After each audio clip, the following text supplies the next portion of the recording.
শপিংয়ে যাওয়ার জন্য রেডি হচ্ছি। সামনে ঈদ, তাই কিছু কেনাকাটা করতে হবে। এমন সময় আম্মু বলে, আজকে একটু তাড়াতাড়ি আসিস। কেন? তোকে নিয়ে তোর খালার বাসায় যাব। তোমার বোনের বাসায় তুমি যাও, আমি গিয়ে কি করব?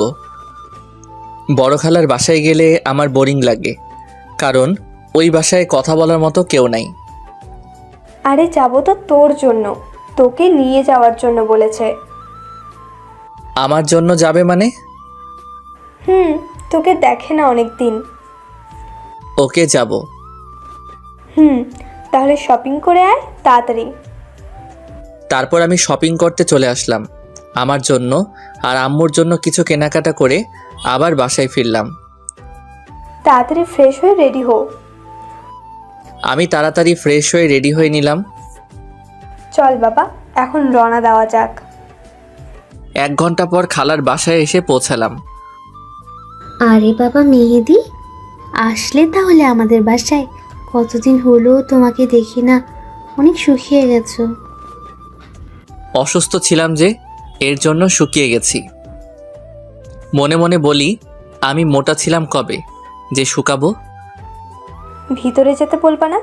বাইরে আর কত দাঁড়িয়ে থাকবো?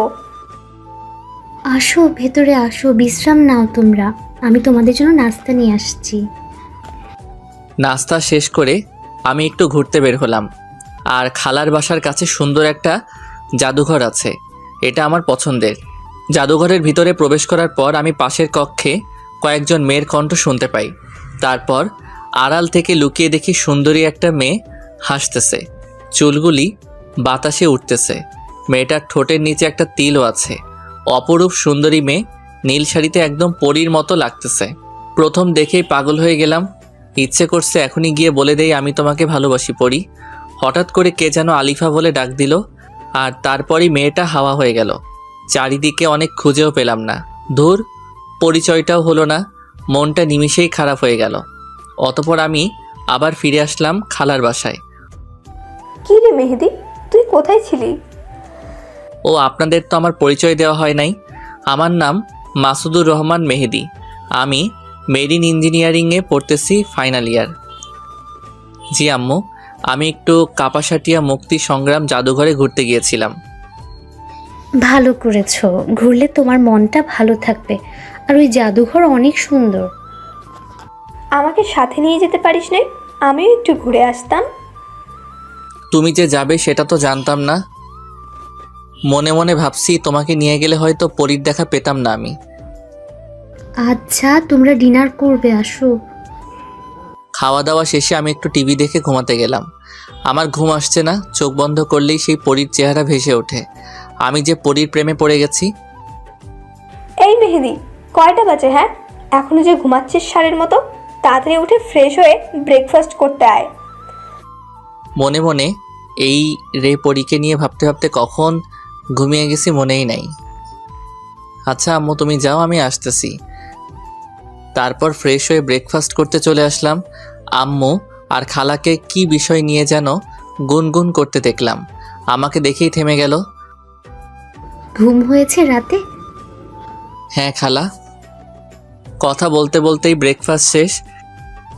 বাবা শোন, আজ তোকে নিয়ে তোর খালার ননদের বাসায় ঘুরতে যাব, রেডি হয়ে নে। কিছু না ভেবেই আমিও সম্মতি দিয়ে দিলাম। কি রে, আর কত সময় লাগবে তোর? এই তো আম্মু, হয়ে গেছে, বের হও এখন। ওকে বাবা, চল। কিছুক্ষণ পর আমরা খালার ননদের বাসায় এসে পৌঁছালাম। খালার ননদকে সালাম দিলাম। আসো বাবা, ভিতরে আসো। সেই কতদিন আগে যে তোমাকে দেখেছিলাম, মাশাল্লাহ অনেক সুন্দর হয়ে গেছো। লজ্জা পেলাম, কিছু বললাম না। তারপর আম্মু, খালা আর ওই আন্টি একসাথে অন্য রুমে চলে গেল। আমি একা রয়ে গেলাম। কিছুক্ষণ পর আম্মু আসলো। বাবা, তোকে এই বাসায় কেন আনছি জানিস? ঘুরতে নিয়ে আসছো এই তো? না, ঘুরতে নিয়ে আসিনি, তোর জন্য মেয়ে দেখতে আসছি। কি বলতেছো তুমি? পাগল হয়ে গেছো নাকি? আমি এখনো স্টুডেন্ট। আমি কি এখন বিয়ের উপযুক্ত নাকি? হ্যাঁ, আমি কি খাবো বিয়ের পর বউকে? তাছাড়া আমার একজনকে ভালো লাগে, প্রথম দেখাতে প্রেমে পড়ে গেছি। কে সে? চিনিস তাকে? না, চিনি না। জাদুঘরে দেখেছি, এক পলক আর দেখেই প্রেমে পড়ে গেছি। তাহলে ভুলে যা, আর তোর বড় খালার এই ননদের মেয়ের সাথেই বিয়ে দিব। কোনো কথা বলতে পারবি না, বড়দের উপর কোনো কথা নেই। তাহলে আমার পরীর কি হবে? জীবনের প্রথম প্রেমে পড়লাম আর সেটাও কি অপূর্ণ থেকে যাবে? আবার হুট করে বিয়ে? হ্যাঁ, হুট করি, কারণ মেয়েটা অনেক সুন্দরী, গুণবতী মেয়ে। আর মেয়েটি তোকে ঠিক করতে পারবে, কারণ ও তোর 3 মাসের বড়। তুই ওর উপর জোর প্রয়োগ করতে পারবি না। কি? একে তো হুট করে বিয়ে, তার উপর আবার সিনিয়র। আমার জীবনটা তেজপাতা করে দিবে। চুপ করে বসে থাক, ওরা মেয়েকে নিয়ে আসবে। আধা ঘন্টা হয়ে গেল, এখনো মহারানীর আসার কোনো খবর নাই। না জানি কত আটা ময়দা মাখতেছে। চুপ কর হারামজাদা, ও এমনিতেই অনেক সুন্দরী, মেকআপ করতে হয় না। আচ্ছা, মানলাম। অতপর 45 মিনিট পর মহারানীর আগমন। লম্বা ঘোমটা দিয়ে আসছে, দেখার কোনো উপায় নাই। এসেই আম্মুকে পায়ে ধরে সালাম করে নিল না তো? আমার মাকে আমার কাছ থেকে কেড়ে নিল। বেঁচে থাকো মা, এখন লম্বা ঘুমটাটা সরাও, আমি আমার ছেলের হবু বউকে দেখি। মেয়েটি ঘোমটা সরিয়ে নিল। এ কি দেখছি? মাথা ঠিক আছে তো? না একটা চিমটি কেটে দেখি এটা বাস্তব না সত্য। উফ, অনেক জোরে চিমটি কেটেছি, ব্যথা পাচ্ছি। তাহলে তো এটি কোনো স্বপ্ন নয় রে বালক মেহেদি, এ তো আমার সেই জাদুঘরের হারিয়ে যাওয়া পরী। আর আম্মু ওর সাথে আমার বিয়ে ঠিক করছে। ব্যাপারটা মেঘনা চাইতে বৃষ্টির মতো। আহ, পরীকে নীল শাড়িতে যা লাগতেছে, পুরাই মাথা নষ্ট আমার। ইচ্ছে করছে বিয়ে করে এখনই পরীকে নিয়ে হানিমুনে চলে যাই। উফ, পিঠে চিমটি কাটে আবার কে? এই হারামজাদা, কি হয়েছে তোর? হা করে তাকিয়ে আছিস? কি হবে? হ্যাঁ, কিছু না তো, আমি ঠিক আছি। ইস, সবাই কি বুঝে ফেললো নাকি যে আমি পরিরূপের মায়ায় ডুবে গেছিলাম? মাশাআল্লাহ, অনেক সুন্দর লাগতেছে আজকে আলিফাকে। সুন্দর তো লাগবেই খালা, বউটা যে আমার, আহা, ভাবতেই কত ভাল লাগে। আচ্ছা মিনার আপা, আপনারা কিছু বলছেন না যে? আমার মেয়েকে কি পছন্দ হয় নাই? এই পরীকে কার না পছন্দ হবে? আর হ্যাঁ, আপনাদের একটা কথা বলি, মিনারা হচ্ছে আমার আম্মুর নাম। ওদিকে আম্মু বলছে পছন্দ হবে না কেন? এরকম রূপবতী মেয়েকে পছন্দ না হওয়ার কোনো কারণই নেই। আম্মু আমাকে উদ্দেশ্য করে বলে, কি রে, তোর পছন্দ হয়েছে? তুমি আমার মা, আর তোমার পছন্দই আমার পছন্দ। একটু ভাব নিয়ে বললাম, কারণ একটা মেয়ে যখন জানতে পারে যে একটা ছেলে তাকে অনেক ভালোবাসে, তার প্রতি দুর্বল, তখন মেয়েটা ছেলেটাকে পাত্তাই দেয় না। আলহামদুলিল্লাহ মিনার আপা, আপনার ছেলে যখন রাজি তখন বিয়ের দিন তারিখটা পাকা করে ফেলা যায়। অবশ্যই, আসছে শুক্রবারেই তাহলে পবিত্র কাজটা করা উচিত, যদি আপনাদের কোনো সমস্যা না থাকে। আরে না আপা, কোনো সমস্যা নাই, তাহলে আসছে শুক্রবারই বিয়ে। আহা, আমার এত ভালো লাগে কেন? আমার ক্রাশ আমার বউ হবে, বাহ, ভাবতেই কেমন যেন লাগে। আচ্ছা, তাহলে আলিফাকে নিয়ে ভিতরে যান। ওরা ভিতরে যাওয়ার পর আম্মু আমাকে বলে, কি রে, তখন ওইভাবে হা করে তাকিয়েছিলি কেন? বলছিলাম না ও অনেক রূপবতী? তুই তো শুধু জাদুঘরের মেয়েকে নিয়েই পড়েছিলি। আরে আম্মা, এই সেই জাদুঘরের পরী, যাকে প্রথম দেখেই প্রেমে পড়ে গেছি। আর তুমি তার সাথে আমার বিয়ে ঠিক করছো। তুমি খুব ভালো মা, সেরা মা। আই লাভ ইউ আম্মা। হয়েছে, আর ঢং করতে হবে না। অতপর সব কিছু ঠিক হওয়ার পর আমরা আমাদের বাসায় ফিরলাম। ফিরেই বন্ধুদের কল দিলাম মেসেঞ্জার গ্রুপে। আর হ্যাঁ, আমার বন্ধুদের নাম হলো সজীব, বাপ্পি, তন্ময়, বসর, নূরনবী, আরও অনেকেই। কিরে চাস্তো, কি খবর তোর? খুব ভালো চাস তো, সুখবর আছে তোদের জন্য। কি সুখবর আছে? বল দেখি শুনি। শুক্রবার আমার বিয়ে, আর সেটা আমার ক্রাশের সাথে। কি বলিস রে, তোর বিয়ে আবার ক্রাশের সাথে? কখন কি হলো জানতেই পারলাম না। সব জানতে পারবি কাল সকালে। সবাই বসুন্ধরা শপিং কমপ্লেক্সে চলে আসবি, ওইখানে সব বলবো ও কেনাকাটা করব। ওকে, ঠিক আছে। পরদিন সকালে বসুন্ধরা শপিং কমপ্লেক্সে গিয়ে ওদের সবাইকে নিয়ে কেনাকাটা শেষ করে রেস্টুরেন্টে খেতে বসে পুরো ঘটনাটা বললাম। ওরা শোনার পর, কস কি? এ তো পুরো সিনেমাটিক কাহিনী, রূপকথার গল্পের মতো। হ্যাঁ তা বলতে পারিস। আচ্ছা শোন, তোরা সবাই কাল সময় মতো চলে আসবি। তোদের ছাড়া আমি বিয়ে করতে যাব না। আমরা সবাই চলে আসব। এখন তাহলে তুই বাসায় যা। ওদের বিদায় জানিয়ে বাসায় চলে আসলাম। তারপর ফ্রেশ হয়ে ডিনার করে দিলাম এক ঘুম। আর এই ঘুমেই রাত শেষ। ফ্রেশ হয়ে নাস্তা করতে আয়। ফ্রেশ হয়ে নাস্তা করে রুমে চলে আসলাম। বিয়ের সময় হয়ে আসছে, বন্ধুরা সবাই চলে আসছে। কিরে, গোসল করে রেডি হ তাড়াতাড়ি। গোসল করে রেডি হয়ে সবাই মিলে রওনা দিলাম। 30 মিনিট লাগলো পৌঁছতে। সবাই বিয়ের গেট ধরছে। এখন ওদের আবদার পুরা করে বিয়ের পিঁড়িতে বসতে যেতে হবে। অবশেষে বিয়ে করে বাসায় বউ নিয়ে আসলাম। আম্মু আমাদের বরণ করে নিল। তারপর আম্মুকে আমরা সালাম করে বাসর রুমে ঢুকবো। ঠিক ওইখানেও গেট ধরছে আবার ওদের আবদার পূরণ করে বউকে রুমে রেখে ছাদে গেলাম বন্ধুদের সাথে একটু বুদ্ধি পরামর্শ করতে। কিরে চাস্তো, এত সময় লাগে বউয়ের কাছ থেকে আসতে? আরে শালা তো পারছে না ওর বউয়ের কোলে গিয়ে উঠতে। তোরা মজা নিচ্ছিস, ওকে নে মজা। তোদের বিয়েতে আমিও মজা নিব। আরে ভাতিজা রাগ করো কেন? আজকে তো একটু মজা করবো আমরা। জামাল পুইয়া রে, তাহলে তুই আমার আগে বিয়েটা করে ফেললি? বছরকে উদ্দেশ্য করে। তো কি তোর মতো বুড়ো হয়ে বিয়ে করার ইচ্ছা প্রকাশ করবো নাকি? তোরা নিজেদের মধ্যে ঝগড়া করিস না তো। আমাদের সবার উচিত মেয়েদিকে এখন শুভেচ্ছা জানিয়ে ওর বউয়ের কাছে পাঠানো। ঠিক বলেছিস তুই। তোরা সবাই আমার জন্য দোয়া কর। ওইদিকে আম্মু ডাকছে। এই হারামজাদা, বউ একা বসে আছে, তুই তাড়াতাড়ি রুমে যা। এই রে, অনেক সময় হলো, এবার আসি আমি। শুভ কাজটা সারতে হবে। যা, আর মনে করে বিড়ালটা মারতে ভুলিস না। আরে না কাকা, বিড়ালটাই আগে মারবো। তোরা দোয়া কর, আমি গেলাম। এই বলে আমি বাসর রুমে ঢুকলাম। আমার বুকের হার্টবিট ফাস্ট হয়ে গেছে, পা আর চলছে না। বউ আমার লম্বা ঘোমটা টেনে বসে আছে। আহা কি সুন্দরী বউ আমার। রূপের মায়ায় আমি যে ঘায়েল হয়ে যাচ্ছি। রুমের লাইটটা অফ করে ক্যান্ডেল লাইট জ্বালিয়ে দিলাম। এ কি শুনেছি, বাসরাতে বউ স্বামীর পা ছুঁয়ে সালাম করে, কিন্তু আলিফা যে করছে না। ও যে আমার সিনিয়র, এই জন্যই সালাম করতে হয়তো লজ্জা পাচ্ছে। ইস, আমার লজ্জাবতী বউটারে। না দেরি করে লাভ নেই, এখন যাওয়া যাক বউয়ের কাছে। অবশেষে এক বুক সাহস নিয়ে বিড়াল মারার কথা মাথায় রেখে আস্তে আস্তে ওর কাছে গিয়ে বসলাম।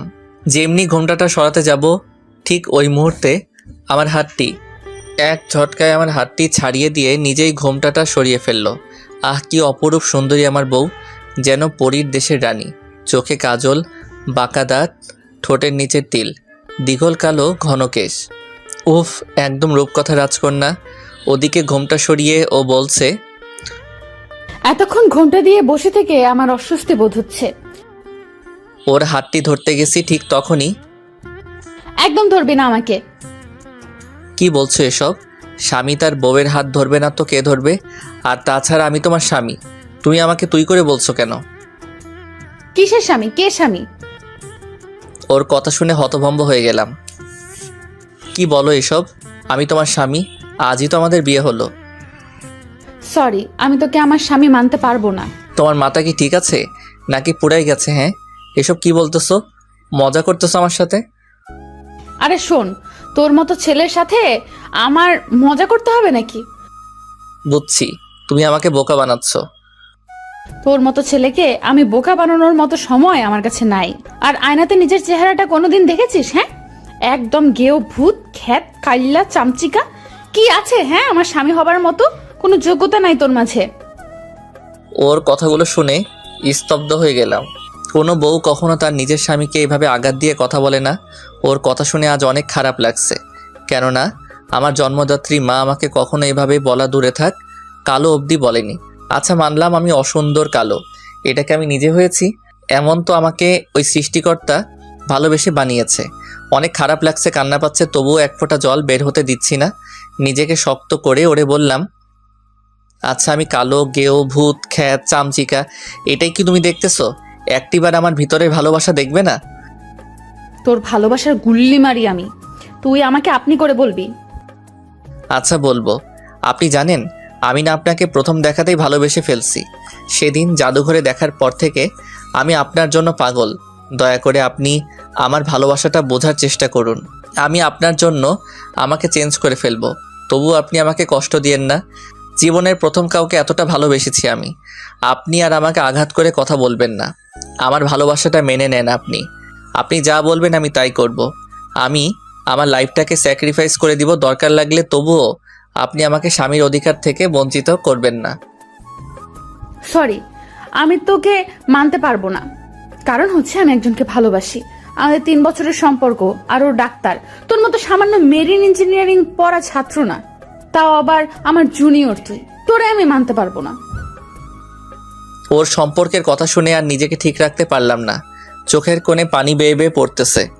চোখ মুছে কান্নাজড়িত কণ্ঠে ওকে বললাম, আচ্ছা আপনার সম্পর্ক আছে, তাহলে এই কথা আগে কেন বলেননি? আমি কি দোষ করেছিলাম? কেন আমার জীবনটা শেষ করে দিলেন আমাকে? আমারও তো আর 10টা ছেলের মতো বিয়ে করে বউকে নিয়ে সুখের সংসার করার স্বপ্ন ছিল। কেন আপনি আমার সাথে এমন করলেন? আমার কোনো দোষ নেই। আমি কেন তোর মতো ছেলেকে স্বেচ্ছায় বিয়ে করতে যাব? আমার মা আমাকে বলেছে বিয়ে করতে, আর মা ডাক্তারকে মানবে না, তাই আমাকে এত তাড়াতাড়ি হুট করে তোর সাথে বিয়ে বসতে বাধ্য করেছে। আচ্ছা বুঝলাম সব। এখন তাহলে আমার কি হবে? আমি কোন স্বপ্ন নিয়ে বাঁচবো? তোর কি হবে সেটা তো আমি জানি না, সেটা তুই জানিস কি করবি। পারলে তুই রিলেশন করে বিয়ে করে নিস। আর হ্যাঁ, তুই কখনো আমার কাছে স্বামীর অধিকার চাইবি না, আমার কাছেও আসবি না। আমাকে কি মনে হয় আপনার কাছে? হ্যাঁ, ভালোবাসা এতই সস্তা নাকি যে আজকে আপনাকে ভুলে গিয়ে কালকে অন্যজনের সাথে রিলেশন করে বিয়ে করে ফেলবো? আমি আপনাকে ভালোবাসতাম, ভালোবাসি, আর ভবিষ্যতেও বাসবো, কিন্তু কখনো আপনার কাছে ভালোবাসা চাইবো না, কথাটি বলে দিলাম। আর এটাও শুনেন, আপনি নিজেই একদিন আমার কাছে আসবেন, ভালোবাসা ভিক্ষা চাইবেন, কিন্তু সেদিন আমি পাথর হয়ে যাব, ফিরিয়ে দিব আপনাকে, কিন্তু ভালোবাসবো ঠিকই আপনাকেই। একা জীবনটা কাটিয়ে দিব, তবুও ভালোবাসা চাইবো না। আর বললেন না আপনার কাছে যেন স্বামীর অধিকার নিয়ে না যাই। আরে শুনেন, আমি আপনাকে কোনোদিন টাচও করব না। আর যারে ভালোবাসেন তাকে নিয়ে সুখী হয়েন। ডিভোর্স দিয়ে দিব আপনাকে, চাইতেও হবে না। ডাক্তারের ভালোবাসা সত্যি হলে আপনি আমার বউ হবার আগেই ডাক্তার আপনাকে বিয়ে করে নিতে পারত। আপনি একদিন বুঝবেন আর কাঁদবেন, যেমন আজ আমি কাঁদতেছি। আচ্ছা, আর ফালতু বকিস না তো। তুই বসে বসে স্বপ্ন দেখ এই দিনের আশায়। আর ডিভোর্স তুই কি দিতে চাইবি? আমি নিজেই তোকে ডিভোর্সের জন্য বলতাম। তোকে আমার একদমই সহ্য হয় না। এখন ঘুমাবো একটু শান্তিতে। তুই আবার কোনো সুযোগ নিতে আসবি না। আমাকে টাচ করলে তোর আম্মুকে তোর নামে মিথ্যা অপবাদ দিব। ওকে যান, আপনি ঘুমান, আর আপনি নিশ্চিন্তে থাকেন, আপনাকে একটি ফুলের টোকাও দেওয়া হবে না। আমি কিভাবে ঘুমাবো যদি তুই আমার সাথে একই খাটে ঘুমাতে চাস? আপনার সাথে আমি ঘুমাবো পাগল হইনি আমি, বুঝছেন? আপনি খাটে ঘুমান, আমি সোফায় ঘুমাবো, নিচে ডাইনিং রুমে। না, নিচে ডাইনিং রুমে না, তাহলে সবাই সন্দেহ করতে পারে। আজব, তাহলে আমি কোথায় ঘুমাবো? তুই এই রুমেই বালিশ নিয়ে ফ্লোরে ঘুমাবি। আচ্ছা আপনি ঘুমান নির্ভয়ে। ওকে, তুইও ঘুমা। শুভরাত্রি। শুভরাত্রি বলেই উনি ঘুমিয়ে গেল। কচু রাত্রি। আমার সবাই বিয়ের প্রথম রাতে বউয়ের ভালোবাসা উপভোগ করে, আর আমার কিনা ডিভোর্সের কথা শুনতে হয়। কত স্বপ্ন ছিল এই বাসর রাতকে নিয়ে, আর হয়ে গেল কি? এটাই আমার কপাল। এসব ভাবতে ভাবতেই আলিফার ঘুমন্ত মুখখানির দিকে চোখ পড়তেই আমি আবার ক্রাশ খেয়েছি। একটা মেয়ে এত সুন্দরী কিভাবে হয়? এত সুন্দরী একটি মেয়ের মনটা এত কুৎসিত কেন? আমার একটু বুঝে না। আমি যে ওরে অনেক বেশি ভালোবাসি, কি করে ওরে ভুলবো? ভুলতে যে হবেই। ওর মুখের উপর চুলকুলি চলে এসেছে, সরিয়ে দিব কি করে? আমি যে কথা দিয়েছি ওরে কখনো টাচ করব না। এসব ভাবতে ভাবতে কখন যে ঘুমিয়ে পড়েছি, আর কখন রাতের অন্ধকার কেটে গিয়ে দিনের আলো ফুটে উঠেছে নিজেও জানি না। আম্মুর ডাকে ঘুম ভাঙে। বৌমা, ও বৌমা, সকাল হয়েছে, এবার ঘুম থেকে উঠে ফ্রেশ হয়ে মেহেদিকে সাথে নিয়ে নাস্তা করতে আসো। মা আপনি যান, আমরা ফ্রেশ হয়ে আসতেছি। মায়ের সাথে কি সুন্দর করে কথা বললো, আর আমার সাথে কুত্তার মতো ব্যবহার করে। ওই গেও ভূত, ঘুম থেকে উঠে ফ্রেশ হয়ে নাস্তা করতে চল। জি উঠছি।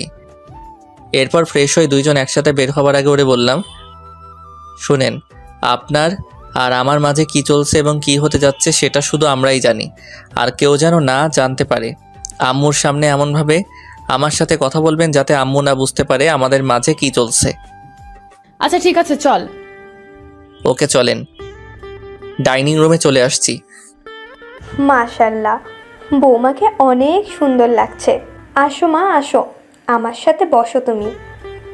বাহ, কি সুন্দর কথা! এখনই আমার মা আমাকে ভুলে গেছে, নকল বউ মাকে নিয়ে আছে, আবার আদর করে সাথে বসানো হচ্ছে। আমি এখন পর হয়ে গেছি।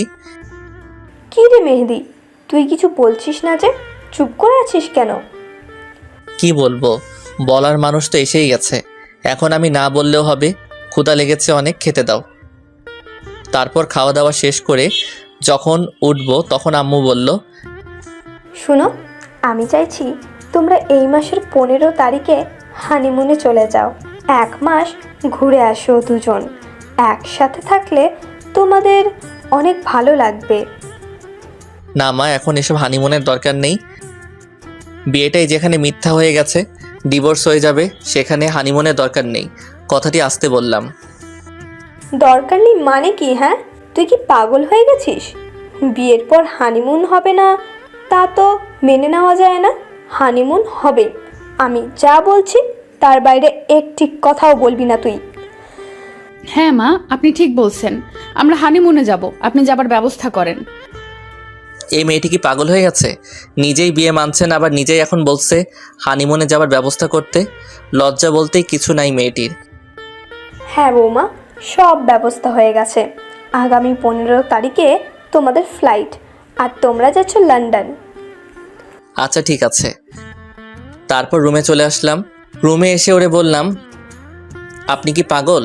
নিজেই বিয়েটা মানছেন না, আবার সে আপনি নিজে থেকে হানিমুনে যাওয়ার জন্য রাজি। আরে গাধা, হানিমুনে গিয়ে তো আর আমি তোর সাথে ঘুরবো না। তুই তোর মতো থাকবি, আমি আমার মতো ডাক্তারের সাথে ঘুরবো। মানে কি? হ্যাঁ, আপনি এখন আমার বউ, আর তাই আপনি এসব করতে পারবেন না।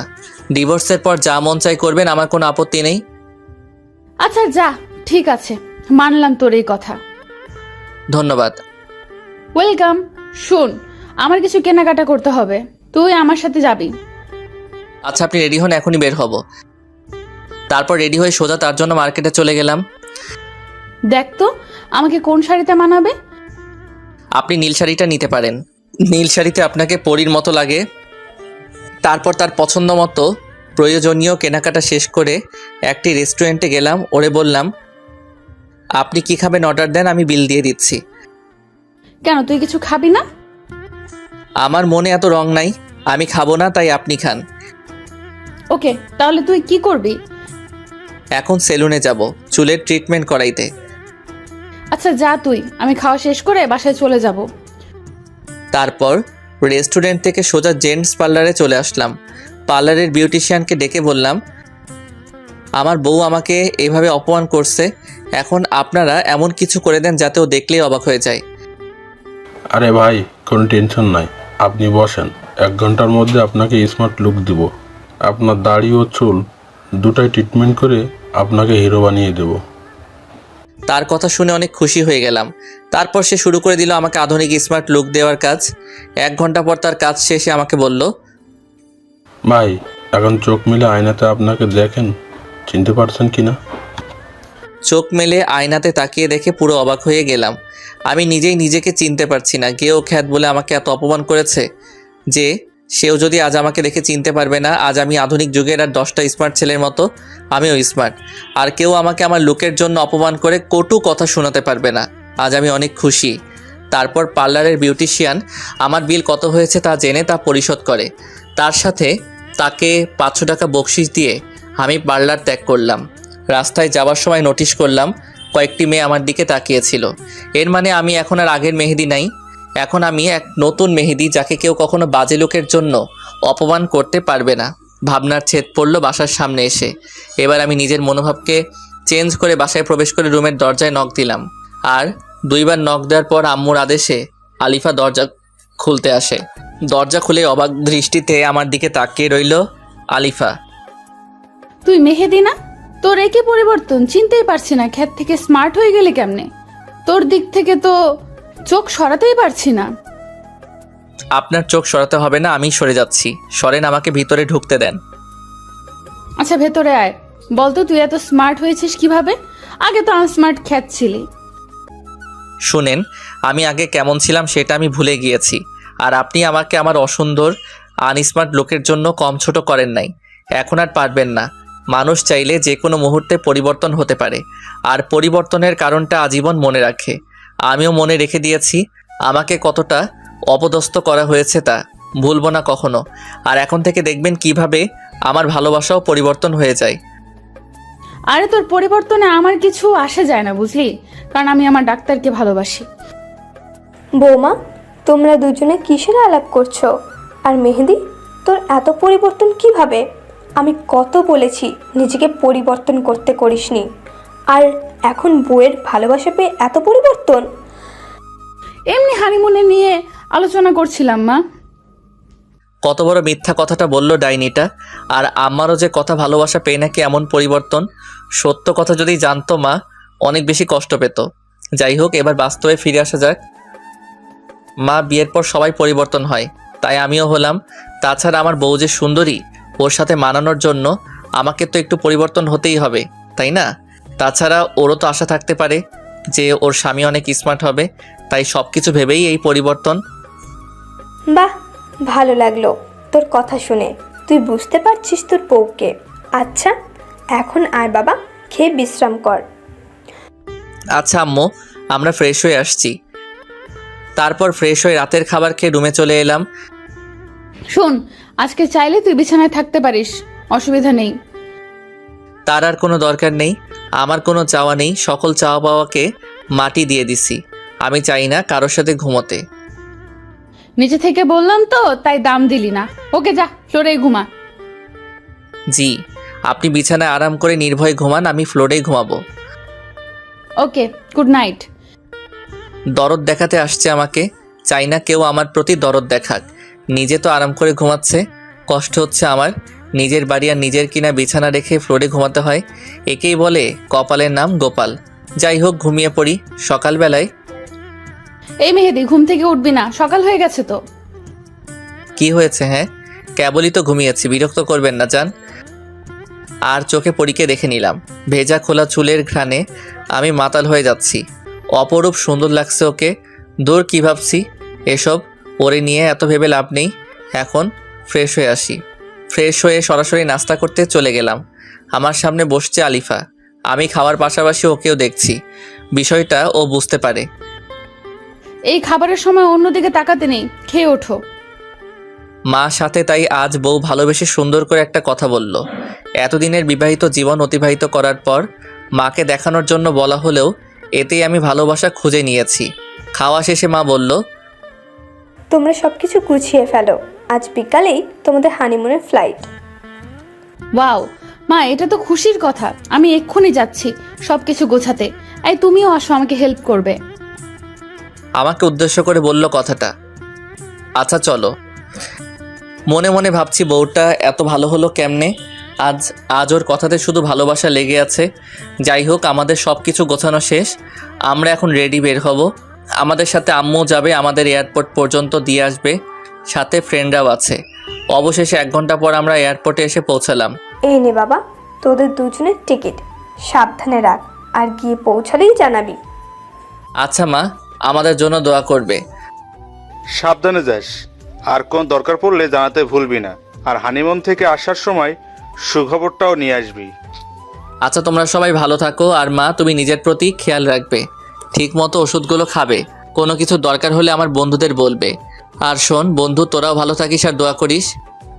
এই বলে সবার কাছ থেকে বিদায় নিয়ে আমরা দুজন প্লেনে আমাদের সিটে গিয়ে বসলাম। আজ তোমাকে অনেক সুন্দর লাগছে। সবাই হা করে তাকিয়ে আছে, আমার দেখে সহ্য হচ্ছে না। তুমি জানলার পাশে এসে বসো। হুট করে আমার প্রতি এত প্রেম কোথা থেকে আসলো? আর ওরা তাকালেই আপনার কি? আপনি তো আমাকে মানেন না আপনার স্বামী হিসেবে। এটা বুঝবে না তুমি। একটা মেয়ে একটা ছেলেকে ভালো না বাসলেও সেই ছেলের সাথে অন্য কাউকে সহ্য করতে পারে না। আর হ্যাঁ, তুমি এখন থেকে আমাকে আর আপনি করে না, তুমি করে বলবে, না হলে সবাই ভাববে আমাদের মাঝে কোনো ঝামেলা আছে। আচ্ছা ঠিক আছে, আপনি যা বলেন তাই হবে। আপনি যা বলেন মানে কি? হ্যাঁ, তুমি বলবা। ওকে, তুমি যা বলো। তারপর প্লেন উঠতে শুরু করলো। এদিকে এক সুন্দরী এয়ার হোস্টেস এসে আমাকে বলল, এই যে শোনেন, আপনি তো মেহেদি, আর উনি আপনার স্ত্রী আলিফা সোহাব। হ্যাঁ কি বলবেন বলেন। আলিফাকে দেখিয়ে সুন্দর করে বললাম, আলিফা তো জ্বলে পড়ে মরছে, আমার অনেক ভালো লাগছে। জি, আপনাদের সিট বেল্ট লাগান। আর এই যে আপনাদের নাস্তা খেয়ে নিন, আর যে কোনো প্রয়োজনে আমাকে ডাকবেন। আর একটা কথা, আপনাকে অনেক স্মার্ট লাগছে। ওকে ঠিক আছে, আমি প্রয়োজনে আপনাকে ডাকবো। এদিকে বউ তো জ্বলতেছে আগুনের মতো। এই কুত্তা হারামি, এয়ার হোস্টেসের সাথে তুই আর কোনো কথা বলবি না। যা বলার আমি বলবো, কথাটা মনে থাকে জানো। আমি ওরে রাগানোর জন্য যেই না এয়ার হোস্টেসকে ডাক দিতে যাব, আলিফা আমাকে অমনি ধরে বলল, এই কুত্তা, তোকে না কেবলই বললাম তুই এই মেয়েকে ডাকবি না, তাহলে কেন ডাকলি? আমার কথা কি মাথায় ঢোকেনি, নাকি মেরে ঢোকাতে হবে? এই ছাড়ো না, সবাই দেখছে, সবাই কি বলবে বলো তো? ছেড়ে দাও, তোমার স্বামীর মান সম্মান কি তুমি ক্ষুণ্ণ করতে চাও? যে দেখার দেখুক, তাতে আমার কি? আমি আমার জুনিয়র স্বামীকে শাসন করব। কার কি? হ্যাঁ, একদম চুপচাপ থাকবে। কারোর সাথে কথা বলো তো দূরে থাক, তাকাবেও না। আচ্ছা জো হুকুম মহারানী, আমি আর কারো দিকে তাকাবো না, শুধু আমার এই পরীর দিকে অপলক দৃষ্টিতে তাকিয়ে থাকবো, আর তোমার রূপের মুগ্ধতায় নিজেকে ডুবিয়ে নিব। এই যাও তো দুষ্টু, এভাবে বলবে না, আমার লজ্জা লাগে, আর পরে তোমার প্রেমে পড়ে যাব। ওর হাতটি ধরে বললাম, সমস্যা নাই তো, স্বামীর প্রেমে তো স্ত্রী পড়বে। কিন্তু আমি যে ডাক্তারকে ভালোবাসি, ওরে ভুলতে পারবো না আমি। আমি তোমাকে এত বেশি ভালোবাসা দিব যে তুমি ডাক্তারকে ভুলে গিয়ে আমার ভালোবাসায় ডুব দিতে চাইবে। আচ্ছা দুষ্টু, এখন চুপচাপ করে বসো। এয়ার হোস্টেস আপু, দয়া করে একটু এদিকে আসবেন। জি ম্যাম, বলুন। আপনি এখন থেকে যা কথা বলার আমার সাথে বলবেন, আমার স্বামীর সাথে কোনো কথা বলতে হবে না। কিন্তু ম্যাম। কোনো কিন্তু নেই, আমি যা বলছি তাই করবেন। কথাটা ভালো করে মাথায় ঢুকিয়ে নেই। আচ্ছা ম্যাম, ঠিক আছে। তুমি এভাবে না বললেও পারতে। আমি কিভাবে বলবো না বলবো সেটা তোমার বলে দিতে হবে না। চুপ করে বসে থাকো আমার দিকে তাকিয়ে। আচ্ছা, ব্যাপারটা বুঝছি না, ও কি প্রেমে পড়লো আমার? হঠাৎ করে এত ভালোবাসা কেন দেখাচ্ছে? যাই হোক, আমি এত কিছু ভাবতে পারবো না, বরং ওর দিকে তাকিয়ে ওর রূপের মুগ্ধতায় ডুবে যাই। অতঃপর 3 ঘন্টা শেষে প্লেন অবতরণ করলো। এই আমার হাত ধরে নিয়ে নামো তো। একা একা চলে যাচ্ছে বউকে রেখে, কত বড় কলিজা। আচ্ছা আসো। তারপর আমরা এয়ারপোর্ট থেকে ট্যাক্সি নিয়ে সোজা বালির রিসর্টের কাছাকাছি একটি হোটেলে গিয়ে উঠি। হোটেলটি খুব নিরিবিলি জায়গায়, সমুদ্রের সাথে, তাই বারান্দা থেকে সমুদ্রের ভিউটা উপভোগ করা যায়। আমাদের পৌঁছাতে সন্ধ্যা হয়ে গেছে, তাই আর আজ সমুদ্র সৈকতে যাইনি। এসেই বাসায় ফোন দিয়ে আম্মুকে ও বন্ধুদের জানিয়ে বারান্দায় বসে সমুদ্রের তীরে আশ্রয় পড়া ঢেউ আর সমুদ্রের ভিউটা উপভোগ করছি। এমত অবস্থায় এই আর কতক্ষণ বসে বসে থাকবো? আসো, ডিনার করে এসে গল্প করব। ওকে চলো। তারপর দুজন একসাথে হাতে হাত মিলিয়ে চলে গেলাম ডিনার করতে। ডিনার শেষ করে দুজন 2 কাপ কফি নিয়ে বারান্দায় বসে সমুদ্রের মনোরম পরিবেশটা উপভোগ করতেছি। দেখছো সমুদ্র কত সুন্দর? কালকে আমরা ব্রেকফাস্ট করে সৈকতে চলে যাব। আচ্ছা বউ, যাব। তোমাকে অনেক সুন্দর লাগছে। তোমার চোখে ল্যাপটানো কাজল, দীঘল কালো কেশ, ঠোঁটের নিচের তিল আমাকে কিল করে নিচ্ছে। তোমার চুলের ঘ্রাণে আমি মাতাল হয়ে যাচ্ছি। আমার ইচ্ছে করছে আজ তোমার মাঝে ডুবে যেতে। ইস, এভাবে বলিও না। আসো, আজ তোমাকে আমি আমার করে নিব। আজ আমার খুব ভালো লাগছে। আজ আমি আমার বউয়ের ভালোবাসা একদম কাছ থেকে উপভোগ করব। তারপর সোজা চলে গেলাম বেডরুমে।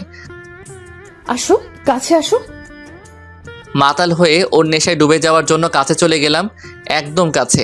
ওর নিঃশ্বাস আমার মুখে আর আমার নিঃশ্বাস ও মুখের উপর পড়ছে। এই সরো, কিচ্ছু হবে না। আমার পাশে চুপ করে ঘুমিয়ে পড়বে, কোনো দুষ্টুমি নয়। দ্যাট ভাল লাগে না। এই সময় কেউ এমন কথা বলে? নিজেই বলল ওর করে নিবে, এখন আবার নিজেই বলে কিনা কিছু হবে না। এটা কেমন ভালোবাসা? ধ্যাত, ভাল লাগে না। ঘুমিয়ে পড়ি, যা হবার কাল হবে। সকালে ওর চিমটি খেয়ে ঘুম শেষ। এই উঠো, ফ্রেশ হয়ে নাস্তা করে বিচে যাব। আচ্ছা আমি আসছি ফ্রেশ হয়ে। আর এত জোরে কেউ চিমটি দেয় নাকি? অনেক লাগছে। এইটুকুতেই লাগছে, আরো ব্যথা অপেক্ষা করতেছে। জাস্ট ওয়েট মেহেদি, ওয়েট। কি বিড়বিড় করতেছো? কিছু না, ফ্রেশ হয়ে আসো। ফ্রেশ হয়ে নাস্তা করে দুজনে বালির একটি কফি শপে গেলাম। এখানে অনেক ভালো কফি পাওয়া যায়, যা বিশ্বের সেরা মানের কফি, এবং এখান থেকে এগুলো সাপ্লাই দেওয়া হয়। আর এই কফি এক জাতের পচা মাছের থেকে বানানো হয়। এটি শুনে আমার আর কফি খেতে ইচ্ছে করছে না, তবু এখানে আসছি, আর এখানে নামকরা কফি না খাইলে তো হবে না। তারপর দুজনে কফি খেয়ে বিচের দিকে রওনা দিলাম। দেখছো বিচটা কত সুন্দর? পানি একদম ফ্রেশ, নিচের বালি দেখা যাচ্ছে, এত পরিষ্কার। এই চলো না একটু দুজনে ভিজে গোসল করে যাই। না, এখানে না, এখানে সবচেয়ে আকর্ষণীয় পিঙ্ক বিচে গিয়ে ভিজবো। আচ্ছা চলো তাহলে আমরা পিঙ্ক বিচেই যাই। তারপর আমরা একটি স্পিড বোটে করে পিঙ্ক বিচে গেলাম। ওয়াও জোস, কত সুন্দর বিচ, একদম পিঙ্ক। আর এই জন্য এই বিচের নাম পিঙ্ক বিচ। ওকে চলো, সুইম কস্টিউম পরে আমরা সাঁতার কাটবো। ওকে। তারপর দুজনে সুইম কস্টিউম পরে পানিতে নেমে পড়লাম। অনেক ভালো লাগছে আমার আজকে। এই চলো না আমরা এই পাশে যাই, এই পাশে মানুষ আছে, ওই পাশে কেউ নেই, নিশ্চয়ই ওই পাশের পানি আরো বেশি পরিষ্কার। আচ্ছা চলো। আমরাই শুধু, আর কেউ নাই এখানে। সাগরের উত্তাল ঢেউ আশ্রে পড়েছে বিচে, ভিউটা জোস, আর সাথে সুন্দরী বউ, সব মিলিয়ে নিজেকে সিনেমার হিরো মনে হচ্ছে। এই আমি একটু ঝিনুক কুড়াবো, আমার অনেক শখ এটি। আচ্ছা যাও। আমি সাঁতার কাটতে লাগলাম। থাকতে থাকতেই হুট করে একটি বড় ঢেউ এসে আমাকে ভাসিয়ে নিয়ে তীরে ফেললো। তারপর আমি মাথা উঁচু করে দেখি 5 জন বখাটে গুন্ডা টাইপের লোক আমার সামনে দাঁড়িয়ে।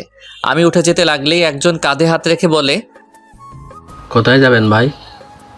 আমার বউকে নিয়ে এখন হোটেলে ফিরবো।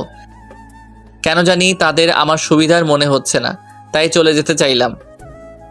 ভাই আপনি মনে হয় ভুলে গেছেন, এখানে কেউ আসলে আর ফিরে যেতে পারে না। কথাটি শুনেই আমার গা শিউরে ওঠে। চুপসে যাওয়া কণ্ঠে বললাম, কি বলছেন ভাই? যেতে পারবো না? কেন আসছি? যখন তখন যেতেও পারবো। সিগারেটে জোরে টান দিয়ে আমার মুখে ধোয়া ফু দিয়ে বলল, এই বিষ পিঙ্ক বিষ হলেও আজ তোর জন্য এই বিষ ডেড বিষ। বুঝতে আর দেরি হলো না, এরা গুন্ডা আমাকে ফেলে হয়তো আমার বউকে নিয়ে চলে যাবে। আমি এদিক ওদিক তাকিয়ে দেখি আলিফা কোথাও নেই। আমি অনেক ভয় পেয়ে যাই। আমি পালানোর চেষ্টা করার আগেই হায়নার দল আমার উপরে ঝাঁপিয়ে পড়ল। প্রাণপণে চেষ্টা করলাম নিজেকে বাঁচানোর জন্য, কিন্তু পেরে উঠলাম না 5 জনের সাথে।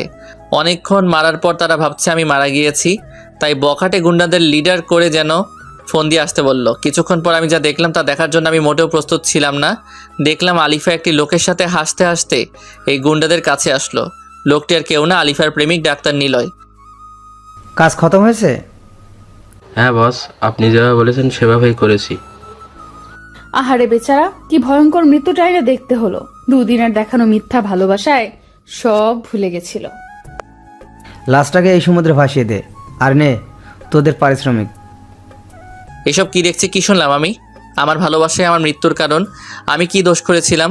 শুধু ভালোবেসেছিলাম। আমি তো নিজেই ওর লাইফ থেকে সরে যেতে চেয়েছি, আর ও কিনা আমাকে এভাবে মিথ্যা ভালোবাসার লোভ দেখিয়ে এভাবে পৃথিবী থেকে সরিয়ে দিচ্ছে। এত নিষ্ঠুর হয় কিভাবে একটা মানুষ? চলে গেল ওরা দুজন, আর বকাটেরা আমাকে জোরে জোরে লাঠি দিয়ে আঘাত করে আমাকে ভাসিয়ে দিল। তারপর আমার আর কিছু মনে নাই। তারপর হঠাৎ একদিন আমার জ্ঞান ফিরে আসে, আর নিজেকে একটা চারকোনা দেয়ালের মাঝে আবিষ্কার করি। কিন্তু আমি এখানে কি করে আসলাম? কে আমাকে নিয়ে আসলো এখানে? আর আমার তো বাঁচার কথা ছিল না, তাহলে আমি কিভাবে বেঁচে আছি?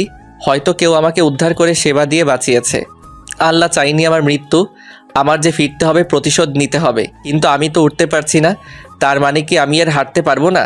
ভাবতেই 2 চোখ বেয়ে জল গড়িয়ে পড়ছে। হঠাৎ করে একজন লোকের আগমন, মাঝবয়সী মাঝারি উচ্চতার, দেখে মনে হচ্ছে ডাক্তার হবে। তার মানে এই ডাক্তার আমার চিকিৎসা করছে। কিছুক্ষণ পর একজন বৃদ্ধ আসলো, আর ডাক্তারকে কি যেন বলল আমি বুঝতে পারলাম না, কারণ আমি বাঙালি আর এরা তো ইন্দোনেশিয়ান, তাই তাদের কথা আমার বোধগম্য নয়। তারপর ডাক্তার কাছে এসে আমাকে ইশারা করলো উঠে বসতে, কিন্তু আমি যে উঠতে পারছি না। এত বাজেভাবে আমাকে মেরেছে ওই হায়নার দল যে আমি উঠতে পারছি না, আমার কোনো হাত পা নাড়াতে পারছি না।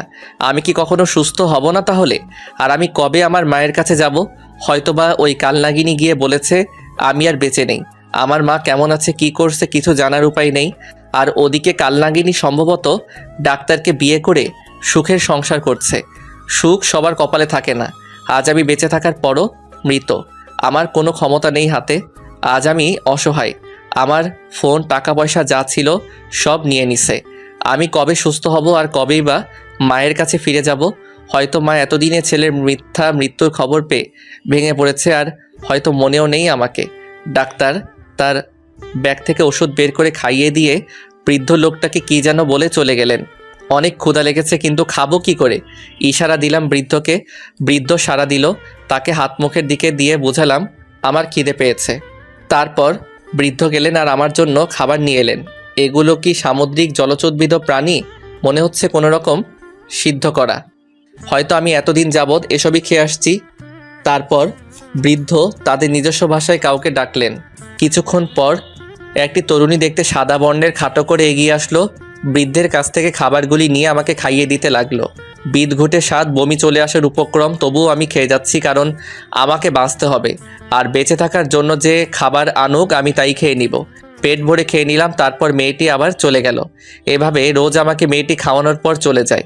এর মধ্যে অনেক দিন কেটে গেল। আমি এখন দাঁড়াতে পারি, হাঁটতেও পারি। মেয়েটি আমাকে ধরে ধরে হাঁটায়। আর ইতিমধ্যে মেয়েটির নামও জানা হয়ে গেছে। মেয়েটির নাম নীরা, মুসলিম সম্প্রদায়ের মেয়ে। ইন্দোনেশিয়ার সংখ্যাগরিষ্ঠ মানুষ মুসলিম। আর বৃদ্ধ হলো এই মেয়েটির দাদা। থাকতে থাকতে এই পরিবেশের সাথে অনেকটাই মানিয়ে নিয়েছি, এখানকার ভাষাও রপ্ত করে নিয়েছি।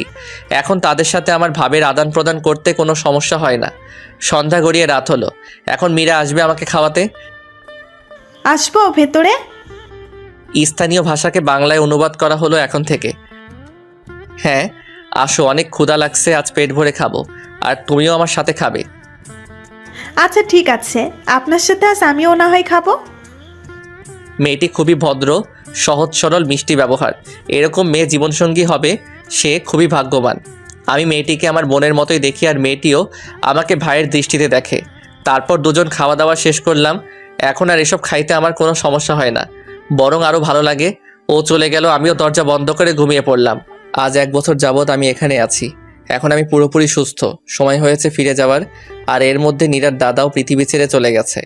নীরার আপন বলতে কেউ নাই, তাই আমি ওরে নিয়ে দেশে ফিরে যাব, কারণ ও আমার জন্য যা করেছে তার ঋণ শোধ করা যাবে না কখনো। তাই ওকে সাথে নিয়ে ঋণের বোঝা কমাতে চাই। দাদা দেশে যাবা কবে? যাবো রে বোন, আগে কাজ করে টাকা জোগাড় করি। হ্যাঁ, যা শুনলেন তা একদম ঠিক। আমি এখন কাজ করি একটি হোটেলে, যা বেতন পাই তা দিয়ে দুজনের জীবন কেটে যায় কোনো রকমে। আর দেশে যাবার জন্য কিছু করে টাকা জমাই।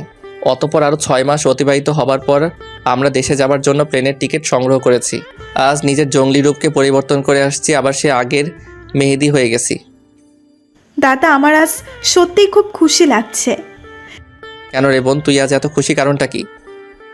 এই যে দাদা, আজ আমি তোমার সাথে তোমার দেশের তোমার বাসায় যাব। আমার তো কেউ নেই, ছোটবেলায় বাপ মা মারা গেছে অসুখে। দাদার কাছে বড় হয়েছি।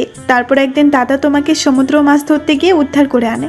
তারপর থেকে তোমাকে আমি নিজের হাতে খাইয়ে সেবা দিয়ে সুস্থ করে তুলেছি। দাদাও চলে গেল, এখন আপন বলতে তুমি ছাড়া আমার আর কেউ নাই।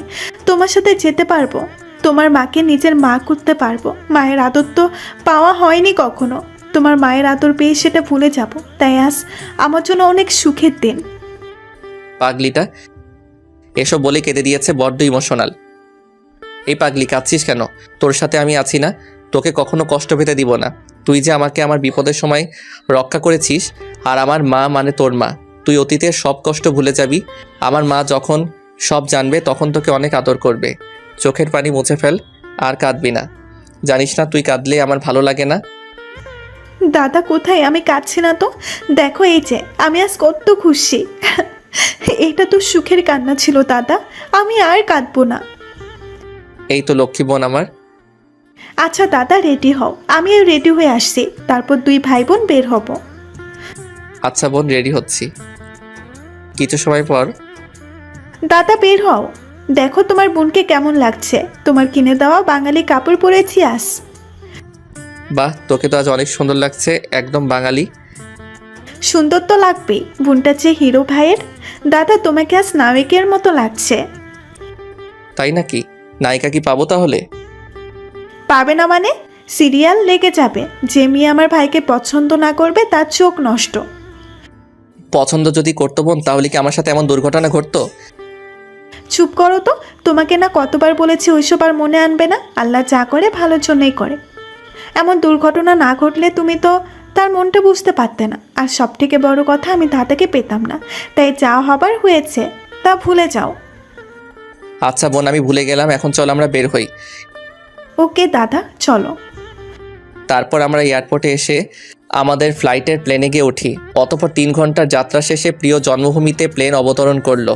1.5 বছর পর আজ দেশের মাটিতে পা রাখলাম। আজ আমার চেয়ে খুশি হবার মতো আর কেউ নাই। তারপর ট্যাক্সি নিয়ে সোজা বাড়ির উদ্দেশ্যে রওনা দিলাম।